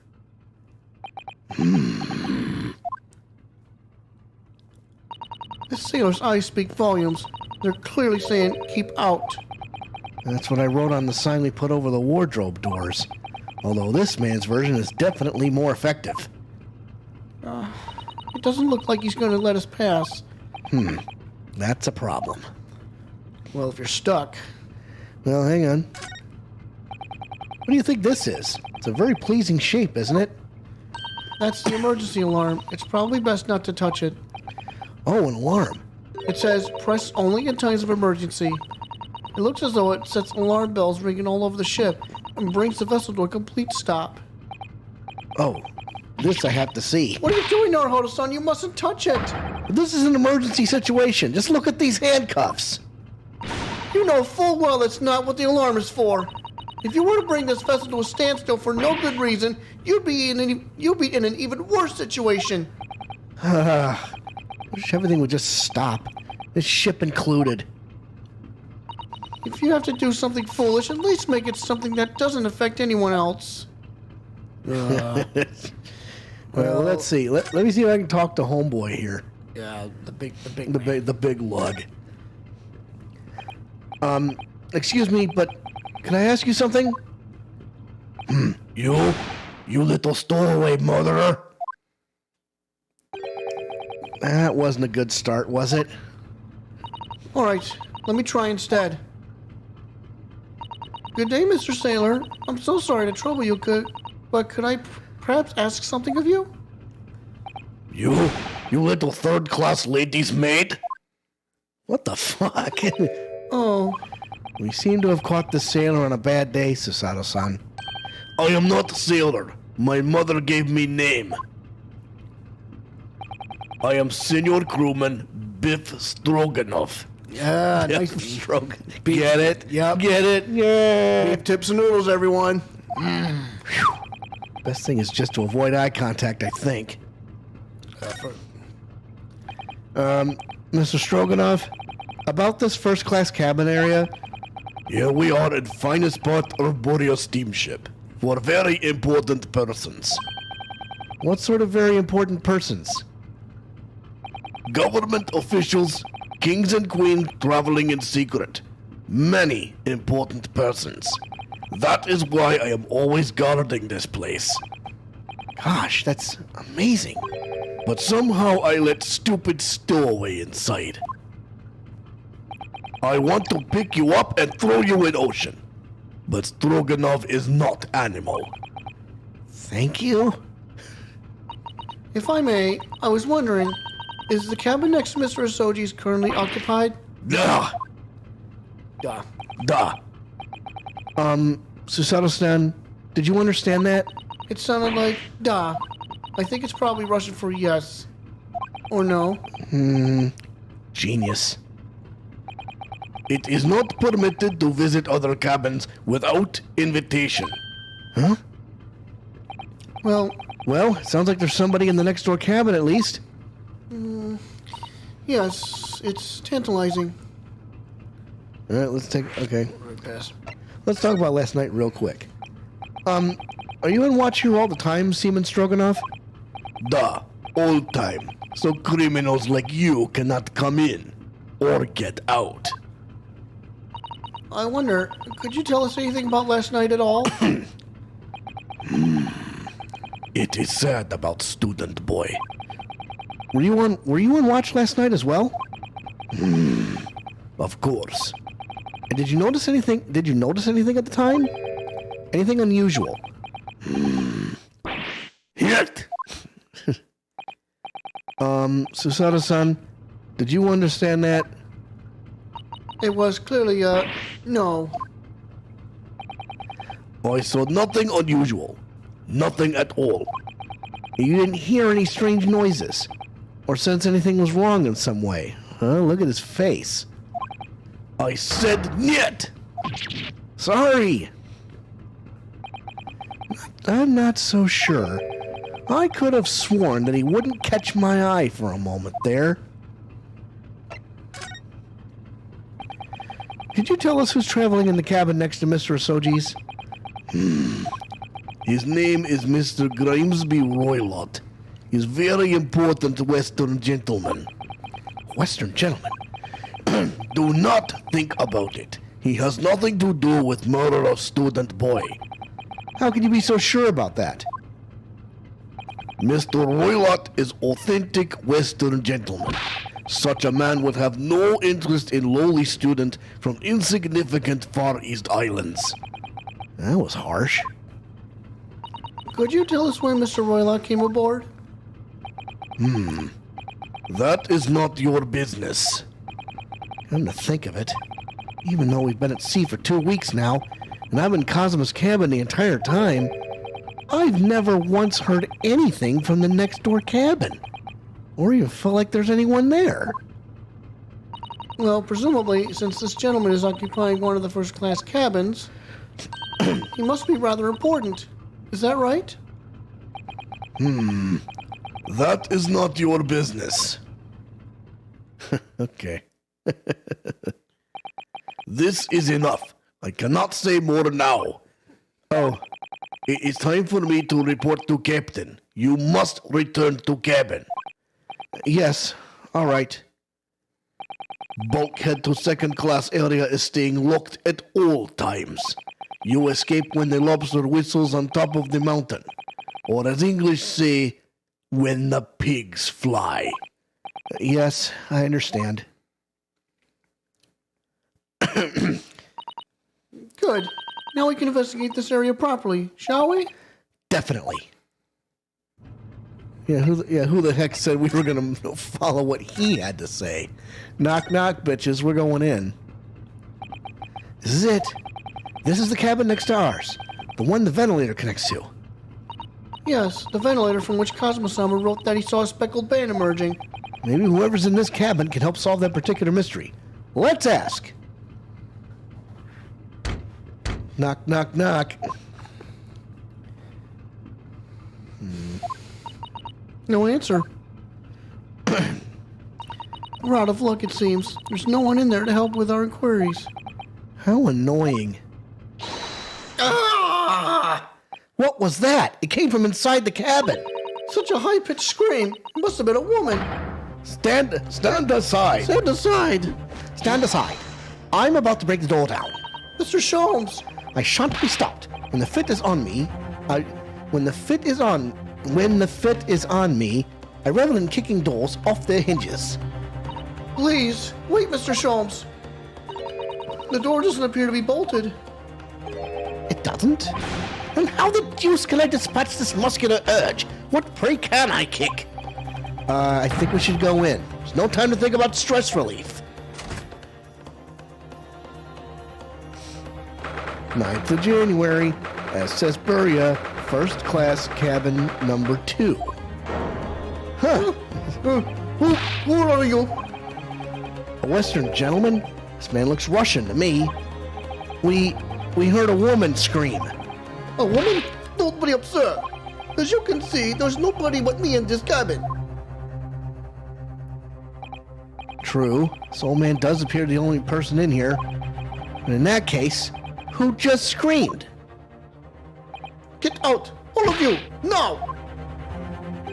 Please excuse the intrusion, but you're Mr. Grimsby Roylott, I believe. Yes, that's me. And you are... I am the one and only, the actual Sherlock Sholmes. You've heard of me, no doubt. No. I am a great detective among great detectives. One who adorns the cover of popular magazines, no less. So I assure you, you may trust me completely. Man uses that magazine like a business card. A detective? I do not trust detectives. We distinctly heard a scream emanating from within these walls. But there wouldn't appear to be a lady concealing herself within the wardrobe this time. So might I be so bold as to ask you to open that small traveling case? What? Don't be stupid. How could anyone fit in a small trunk like that? Well, it's quite fashionable these days, is it not? Traveling inside one's trunk? Don't look at me. It started moving. Oh my, did you see that, Mr. Naruhodo? Yes, the case just shook. Leave. No. Otherwise, I'd call the steward. So this is Kazuma's neighbor, Mr. Grimsby Roylott. There's no doubt about it. This strange Russian man is hiding something.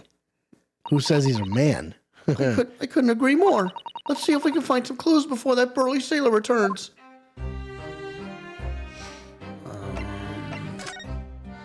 He's just sitting in the cat. What do you think you're doing? Huh? This is my cabin. Get out! Can we just have a quick look inside your traveling case, perhaps? No! What a pity. I think we're out of luck. I think you're right. There doesn't appear to be anything more we can do. I agree. Maybe someone else who can help. Oh yeah, well, who's sitting on it? Perhaps that great detective could get somewhere with Mr. Roylott. Oh yeah? Let's go. Let's see if we can talk to him. Mr. Roylott, we'd like to talk to you about something. No! Oh! I do not want to talk. Leave my cabin now! Ugh, it's just going terribly. We're not getting anywhere here. I agree, but there may be someone else who can help. Perhaps that great detective could get somewhere with Mr. Roylott. Yeah, I think that's a good idea to talk to him first. Yeah. Do you have a moment, please, Mr. Sholmes? You need only address me as Sholmes. That's what I just did, isn't it? Well, Mr. Sholmes, what were you doing in there? Why, I was resting, of course. Resting?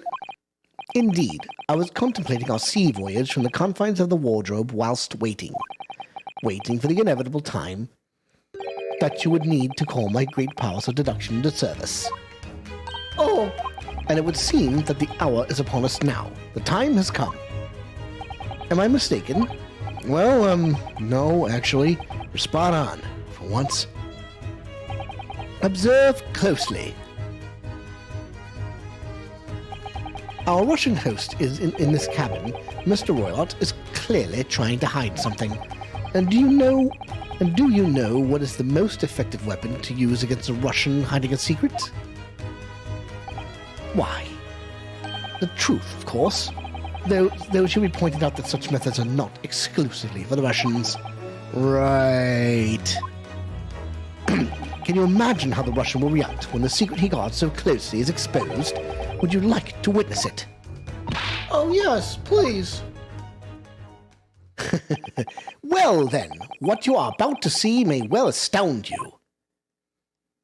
For I am about to apply my great detective's greatly admired great deduction to the case. Here we go. Here we go, bitches. Could this man be a more hackneyed portrayal of a dubious Russian, I ask you? What? From time to time it occurs to me, is the fellow dubious on account of his Russianness or Russian on account of his dubiousness?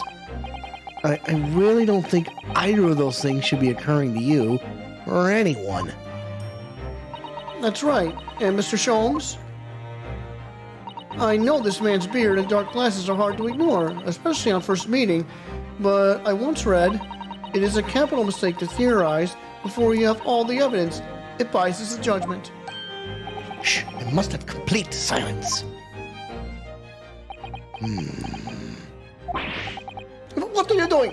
Why are you peering at my face like that? Ah, just as I thought. Yes, I have quite made up my mind now. There can be no other explanation that accommodates all the facts. Mr. Roylott, I have reached two incontrovertible conclusions. Incontrovertible? What do you mean? Number one, your true identity is that of a villain. Using those shears, you are about to end the existence of something most dear. Are you not? Huh? And number two, the other conclusion I have drawn. You are, at this very moment no less, in the midst of committing a most grievous crime. Beneath that beard, your mouth quivers with nervous tension as you realize you have been discovered. Does it not? Oh, Naruhodo-san, I never imagined I would witness one of Mr. Sholmes' great deductions with my own eyes. That was a great deduction? Nothing can deceive Mr. Sholmes. In a single glance, he can deduce all there is to know about a person. What? What an effable twaddle. Oh yes, I've read about it countless times in the adventures of Sherlock Sholmes, and now I've experienced the astonishing impact of his great deduction firsthand. This is like a dream come true. I can hardly believe it, but all the color is drained from Mr. Roylott's face. It looks like somehow both of Mr. Sholmes' conclusions were right. How could you? How could I possibly know such things, you wish to say? Very well, then. I shall elucidate. I shall explain how it was that I arrived at this pair of conclusions. So do I cordially invite you upon my... Okay, hang on. So do I cordially invite you upon a journey of logical discovery. Let us board the train of reasoning. Put plainly, let us work through my deductions together. Let's go, bitches. Here we go. The great deduction. The game is afoot. Topic number one. Old man's identity. So, the dubious-looking Mr. Mr. Roylott. Obviously, what catches the eye in the first place is the enormous pair of shears in your hand. Now we ask ourselves, what could you possibly want with such an implement? The answer, of course, is staring us in the face. You were on the verge of using the shears to cut away the copious beard you sport. Yeah, I don't know. Well, hang on. Now, moving on. Hey, it looks solid to me. The question then begged is this. Why would you desire to rid yourself of this magnificent beard, Mr. Roylott? Once again, the answer is plain. We have clear evidence to shed light on the matter. Regard, if you will, this morning's newspaper, in particular the fascinating front page article, which it would appear you have read also, Mr. Roylott. I'm sure it needs no further clarification. The evidence that reveals your true identity is the article about the revolution. Oh, what? Well, it looks similar. In translation, the headline reads, Revolutionary Violent Bolshevik flees Russia via Shanghai. As you cannot fail to observe, the subject of the article poses an extremely copious beard. Possesses, all right. Having noted the article yourself, you decided to remove your incriminating facial hair before it gave you away. In short, your true identity is beyond doubt. You are the fearsome Russian revolutionary himself, violent Bolshevik. Not that I've heard of you myself, you understand. A revolutionary on the run. Well, this person's on the run. Wrongdoing. Now, as for my second conclusion. You are, at this very moment, on the brink of committing a most grievous crime. Huh? And the proof of this crime over there. Uh-huh. Oh, yes, Mr. Roylott. Taken unawares, people have a propensity to let their eyes stray, you see. And I assure you, the eye speaks so much more eloquently and honestly than the mouth. Ha!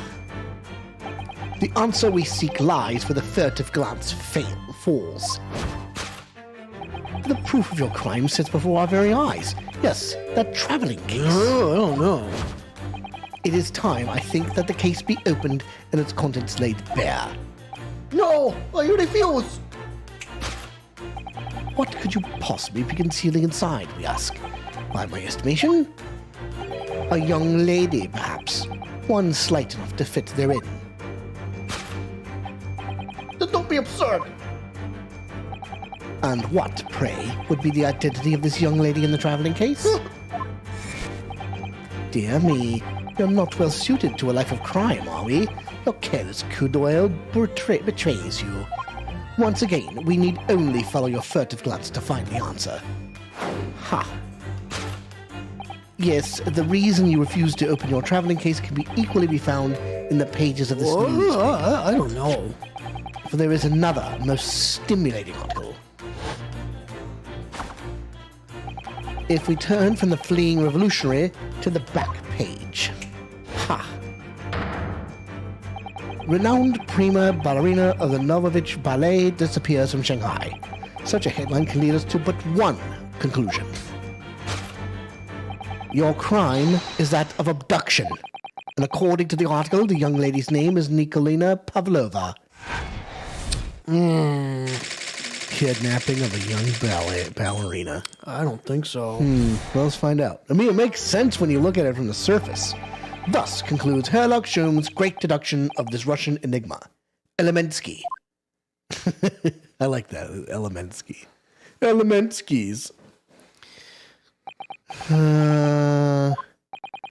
Sato-san, that wasn't one of the great deductions I've been hearing so much about. Was it? Well, the stories are full of Mr. Sholmes' brilliant deductions, you know. But that did seem a little different somehow. Excuse me, Mr. Sholmes. Could you go over here a moment? Pray, what can I do for you? It's about your deductions. Would you mind? Not at all. Go on. Well, to start with, there's the newspaper article. I think we had the same discussion before, but these two men look nothing like each other. Yes, I recall our discussion earlier, and at the time I believe I told you that the man is a revolutionary, well able to revolutionize his own appearance. In fairness to Mr. Sholmes, Mr. Roylott does look more like this man than you do. That's not the point. And another thing, the part about him abducting the ballerina, indeed a truly startling revelation. At first glance, the case would appear too small to accommodate a young woman. Not just at first glance, it is too small. Clearly! You'd be lucky to fit a 5-year-old child into that case, even if you push really hard. I don't suppose the missing ballerina is a 5-year-old child, is she? You mean you don't know? No, the young lady is 15. No, I didn't know. How could I? Well, if she's 15, then 10 years worth of her will be poking out from the case. Some years ago, I read something pertinent, I believe. A troop of men consuming vinegar daily in order to promote a certain litheness in their bodies. Vinegar? For such a sour bunch, it would surely be simplicity itself to contort oneself into the confines of that small case. Oh dear, you might be thinking of contortionists in the circus, Mr. Sholmes. Ugh, this whole thing is turning into a circus. Mr. Naruhodo, something's occurred to me about Mr. Sholmes' deductions just now. I think his powers of observation are, well, magical. His eyes cut to the heart of a matter almost instantly. It's just where he directs his attention and his logic that seems a little off. Your idea of a little may be a little off itself, Mr. Sato.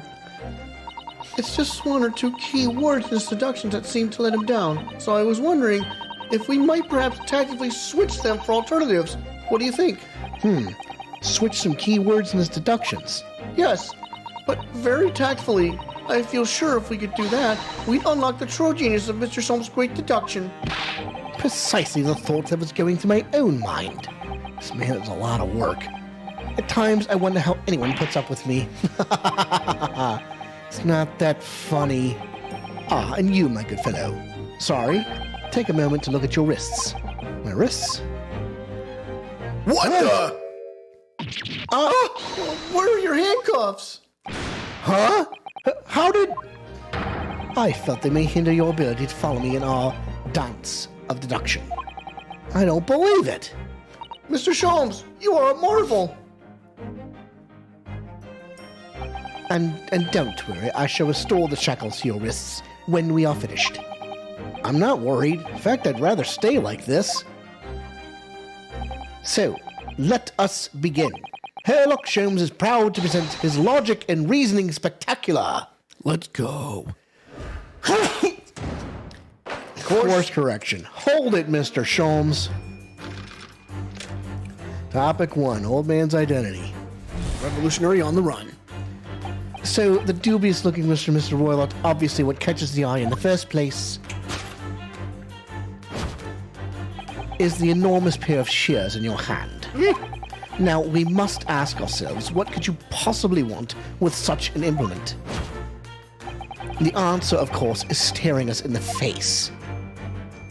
You are on the verge of using the shears to cut away the copious beard you sport. Now, wait a minute. I'm not sure. Would you really use shears like that to cut off a beard? I doubt that's something I'll ever have to worry about. It doesn't quite sit right with me, though. It doesn't seem to be sitting right with Mr. Roylott either. Which means, I suppose, that the deduction is wrong. Let's try to switch a keyword here, Naruhodo-san, and see if it helps matters. All right, but how? I think we should start by taking a long, hard look at Mr. Roylott. I wonder if it's really his beard that he intended to use those shears on. Exactly. If we do manage to find something that seems to fit the sense of Mr. Sholmes' deduction better, then Then what? I'll leave the rest in your capable hands, Naruhodo-san. Why am I the one to do something about this? Well, anyway, let's see if there's anything we can even use to switch around that last sentence. What exactly was Mr. Roylott really going to use those enormous shears for? Well, hang on, it's not the beard. Oh, look at that. What's this? Why the heck does he...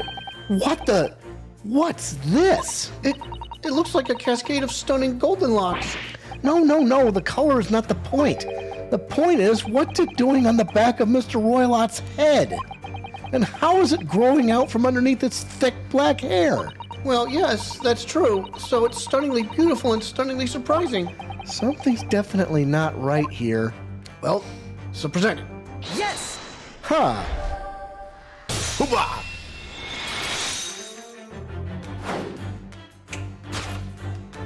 You are on the verge of using the shears to cut away the golden locks you sport.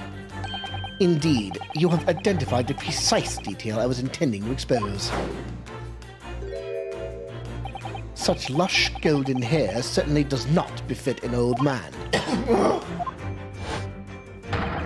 You're not a man at all. You're a woman, and judging from the length and sheen of your hair, one still very much in her youth.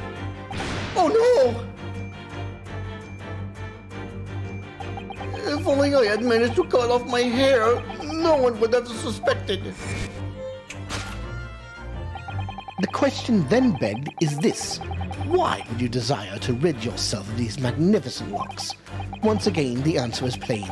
We have clear evidence to shed light on the matter. I'm sure it needs no further clarification.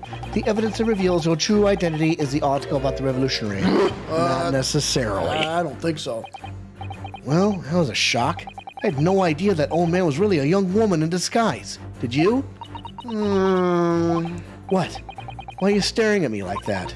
Yes, it was a surprise. Naruhodo-san, you're enjoying this, aren't you? Sorry? You look like you're in your element as you dance around the room, deducing the facts with Mr. Sholmes. I'm just doing what we agreed. I'm not having fun or anything. This is strictly business. Yes, I understand. Say no more. Well, anyway, let's focus on this next part of Mr. Sholmes' deduction, shall we? The evidence that he's picked out doesn't fit the facts at all now. No, that's true, given that Mr. Roylott is actually a woman. Exactly. He, or rather she, can't possibly be this merciless revolutionary. Mark Taylor, what's that? Oh, sweet. I think he may have liked the stream or something. Well, we'll find out in a minute. I suppose... I suppose it's because the deduction as a whole has taken a different direction now. Yes. Let's switch the evidence for something else. Something that fits the facts as we now understand them. Some reason, this woman needed to try to hide her true identity. I feel as though I've either read or heard about a young woman in a situation like that recently. All right, I'll do my best. Well, could it be the ballerina? Yep. Yes! Bam! The evidence that reveals your true identity is, of course, the article about the ballerina. That's right. You've hit the nail on the head. Renowned prima ballerina of the Novovich Ballet disappears from Shanghai. It would appear we are finally able to address you by your true name. Yes, because your true identity is that of the Novovich ballerina's prima ballerina, Miss Nikolina Pavlova. Yeah! He's got the scissor stuck in his head.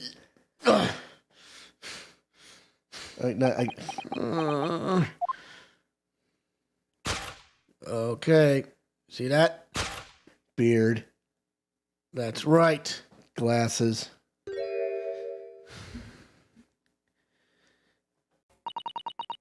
You're right.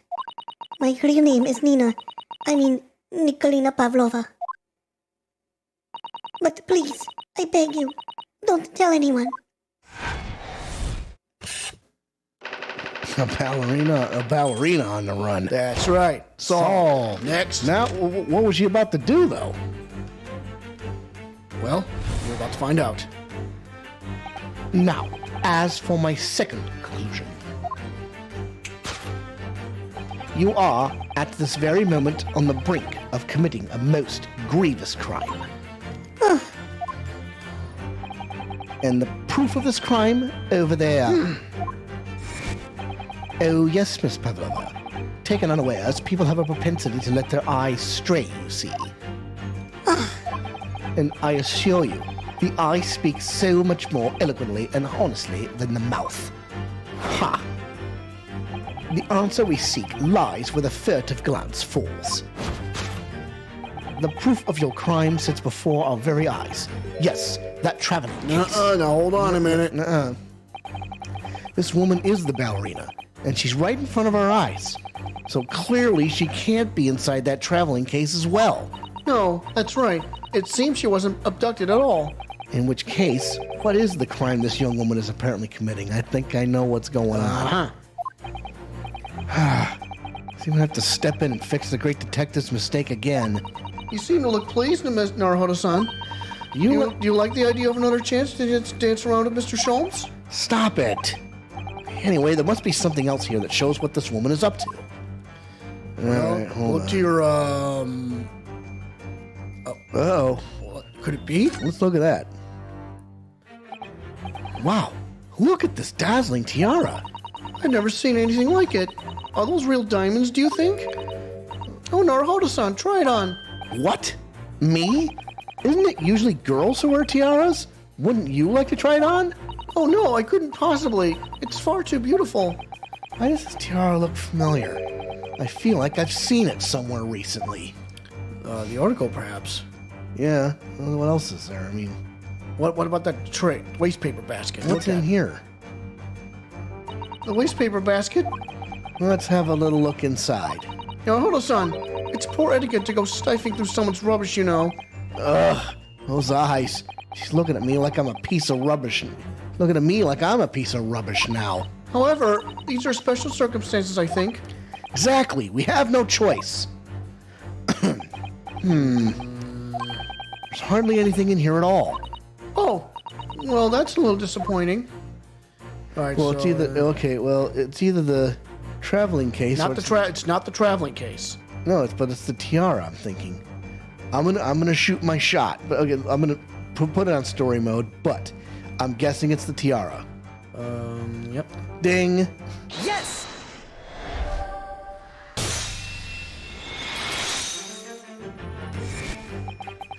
The proof of your crime is surely this tiara.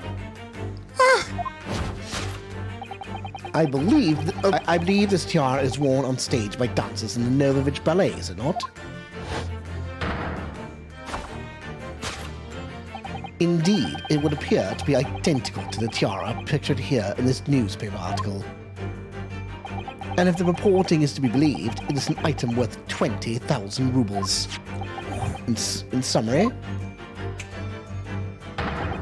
the crime you have committed is theft. Oh Yes, you left your ballet troupe, unlawfully taking their precious tiara with you. no! Ah!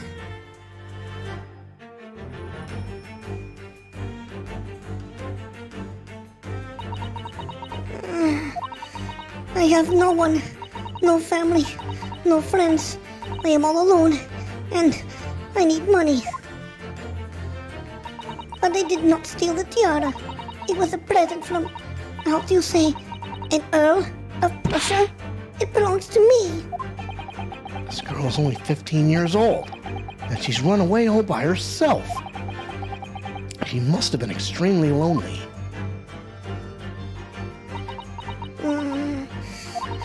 All right, I will tell you everything. There is no point of hiding it now. Come, let us not be hasty. What? There remains one unsolved mystery about you. Mystery? What do you mean? You have staunchly refused to open this traveling case of yours in our presence. It is reasonable to conclude, therefore, that there exists some reason why you wish it to remain closed. Is that not so, Ms. Pavlova? My dear. My dear girl, there is no sense in playing games with me. Nothing escapes my attention. Indeed, I have a very good idea of the contents of your case even before I have ever laid eyes on them. Dear me, we are not well suited to a life of crime, are we? Your careless Coudale betrays you. Once again, we need only follow your furtive glance to find the answer. Yes, the reason why you refuse to open your case is written on the books and in the books on the shelf. Nope. Nah. He's completely changed tack with his deduction now. I think Mr. Sholmes is adapting his logic to the changing circumstances, don't you? Maybe. Why has he suddenly brought the bookshelf in all this? It's just a wild guess, surely. Oh, do you think so? Well, it doesn't seem likely that the reason why this young woman doesn't want to open her case would have been written in a book that doesn't even belong to her. Yes, that's true, but still, Miss Pavlova certainly did cast her eyes in that direction. I noticed it myself. And there has to be another reason why she won't open her case, and it must be somewhere in the same area if that's where her gaze was involuntarily drawn. I agree. That's the only answer. Whatever she has hidden inside that case should be revealed by following her gaze in the direction of the bookcase. So hang on. It's this. This one. Let's read it real quick.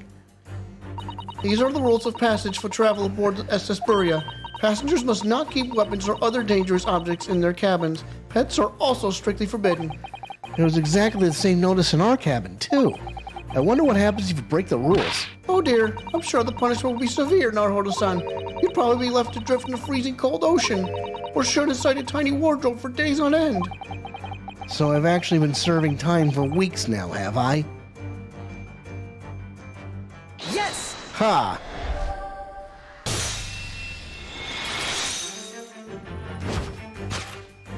Yes, the reason why you refuse to open your case is written in the rules of passage. Passengers must not keep weapons or other dangerous objects in their cabins. Pets are also strictly forbidden. Inside that case of yours is something forbidden from carriage on this vessel.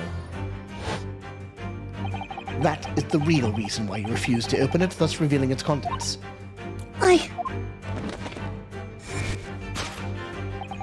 As we've seen, the trunk wobbles from time to time, but no weapon or other dangerous item would move of its own accord. Which leaves but one possibility, Miss Pavlova. Inside your traveling case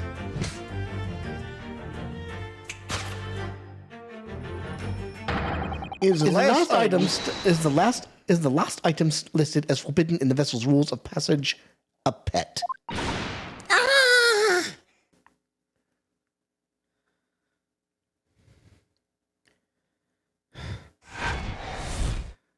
That's right. If we do that again, you can be Naruhodo next time. Yeah. Solved. If that happens that way. Yeah, sure. Deduction complete. Elementary. And surprisingly, we're over 2 hours. Well, kind of without choice. So clearly, you aren't who you said you were. No, I am not Grimsley Roylott. My real name is Nikolina Pavlova. Everything you said was correct. You absconded during one of your ballet company's performances in order to escape your homeland. Later that same night, you stole aboard this vessel, which couldn't have been easy. The Burya is a huge steamship with a vast crew. Could she really have snuck on board without being noticed? In order to obscure your true identity, you somewhat recklessly took the guise of an old gentleman, and you intended to sever all links with your past by severing your long hair. Yet to a woman, hair is no trifling matter. My personal recommendation is to leave well alone. So, if it was just you, about to cut off your own hair, who was it that let out the scream we heard from outside the cabin? That veritable tinkling of a bell? Why, none other than this young lady, naturally. More like a full set of pipes, if you ask me. I was so scared when I ran away in Shanghai. I was sure they would come looking for me. That's why I decided to, how do you say, disgust myself, so no one would recognize me. As a result, you transformed yourself into that questionable old man? I see. I put on the fur hat and fake beard. Then, just before you came in here, I saw in the newspaper, right on the page, there was a picture of me. I was so frightened. I couldn't stop from screaming. I knew that if I didn't change my appearances completely, they would find me. So I decided to cut all my hair as fastly as possible. I picked up the scissors in my hand and... At that precise moment, we walked in through the annoyingly unlocked cabin door. Things happen like that sometimes, don't they? Things do indeed happen like that from time to time. Are those two even talking about the same thing? There's just one more thing I'd like to know. What exactly do you have inside your traveling case? You were right. It is my dear friend inside. My only friend in the whole world. Please, don't tell anyone. If the captain finds out, if you say to any of the crew... Your secret is safe with this. Your secret is safe with us, I assure you. But in return, you must tell us, in as much detail as you can muster, about the events of last night.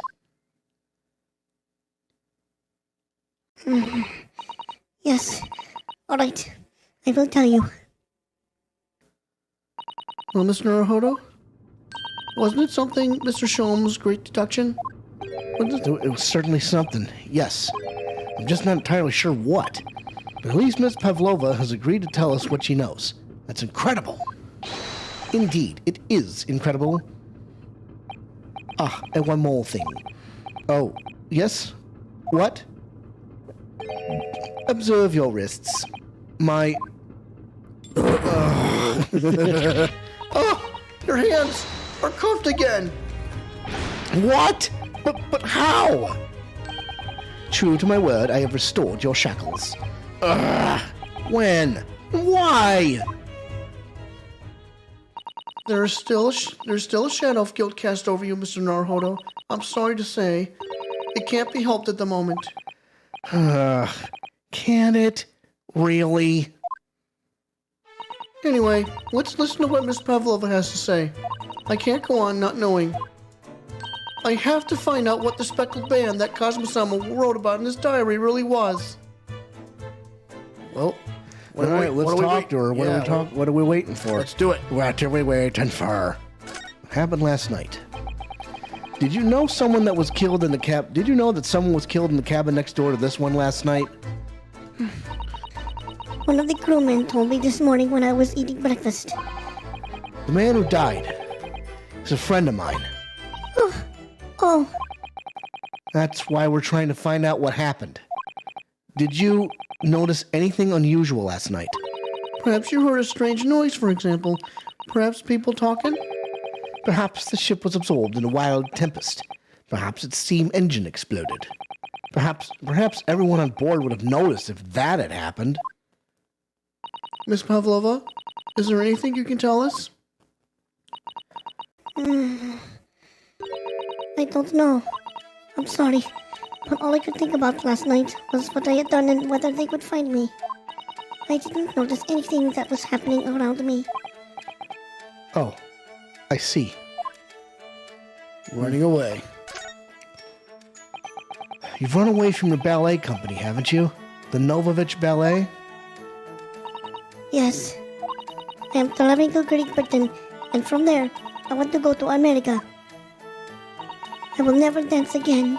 I want to forget everything about the ballet. I will start a new life. You wish to forget a challenging proposition when you have that striking tiara as a reminder. But the tiara is mine. I need it to live.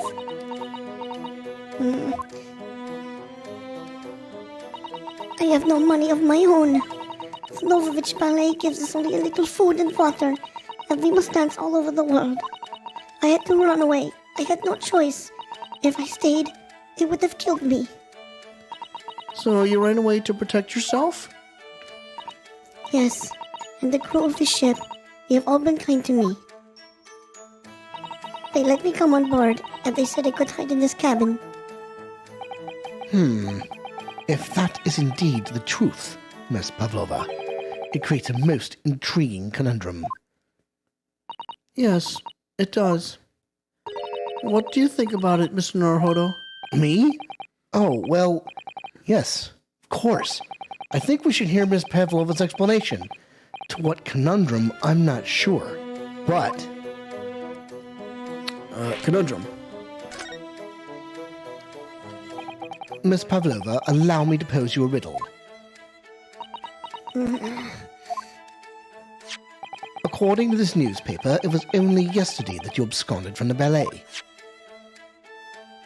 Now, that being the case, it must have been last night that you boarded this vessel. However, the SS Burya stopped by no port last night. Ah, that's it! Of course! So how is it, pray, that you came to be aboard? Did you come to be aboard? Now that I think about it, the crewman outside the cabin acted very strangely when we mentioned that. It was just after we asked him about when the occupant of this cabin came aboard.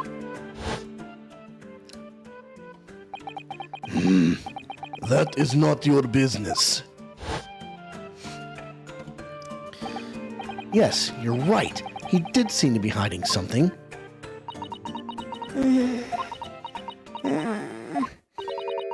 An angel descended from the heavens, bringing grace and beauty to the stage. Sorry? What was that?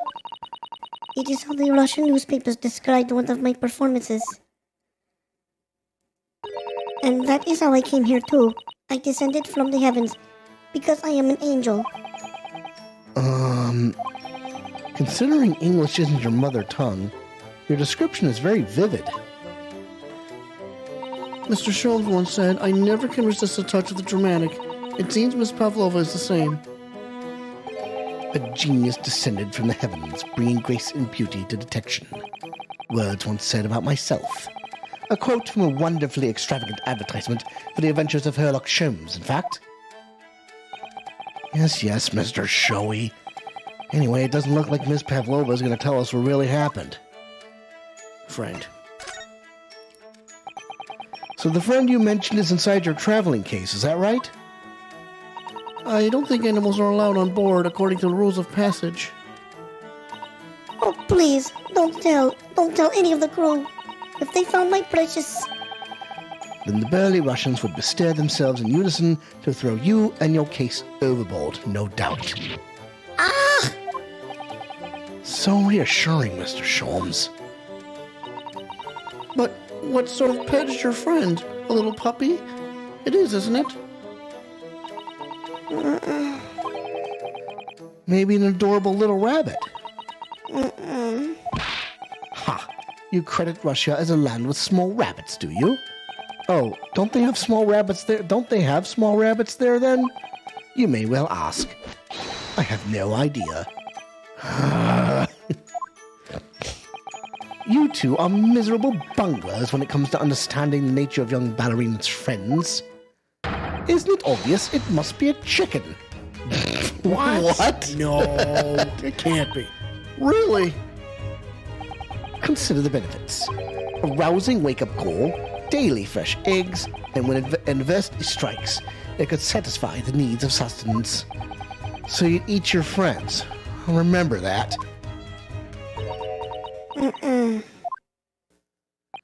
Well, it appears this friend's identity is a closely guarded secret not to be revealed.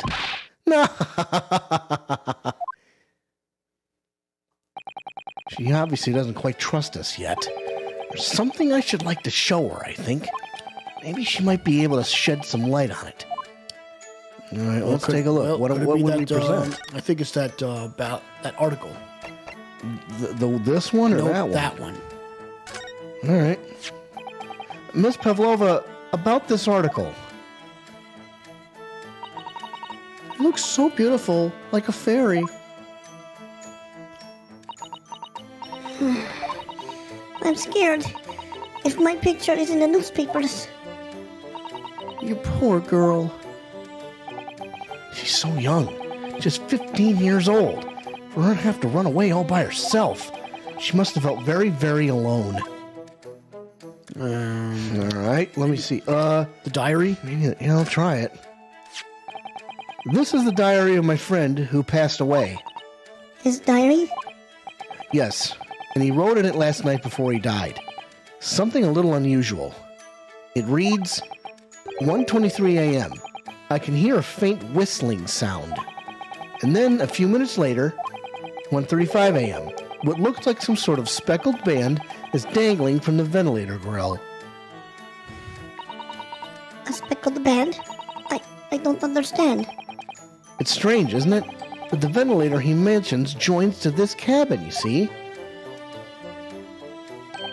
It's up there on the wall. In other words, this cabin and the victim's cabin are connected together. Oh, Miss Pavlova, has something occurred to you? Does the speckled band the victim mentioned mean something to you? Or the whistling sound, perhaps? no. I don't know anything. Oh.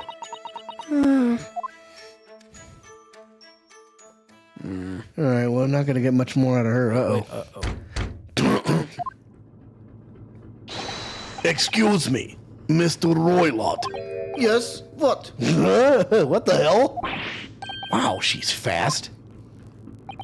A captain would like to speak with you. You must come to captain's quarters at once, please. We're late. I will come now.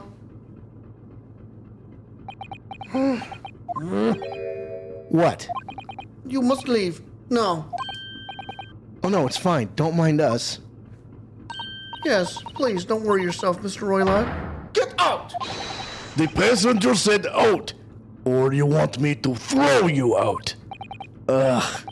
Looks like we'll have to leave investigating this cabin until later.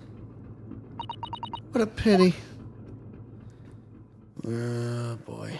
Wow, she's fast. And so we lost our chance. Having still not managed to investigate Ms. Pavlova's cabin, we were unceremoniously chased out. That is to say, we were quite literally picked up and thrown into the passageway outside. To be continued. Now, this is a perfect opportunity to stop the proceedings. Yeah, cut this short right now. All right, It's been a long time, Jack.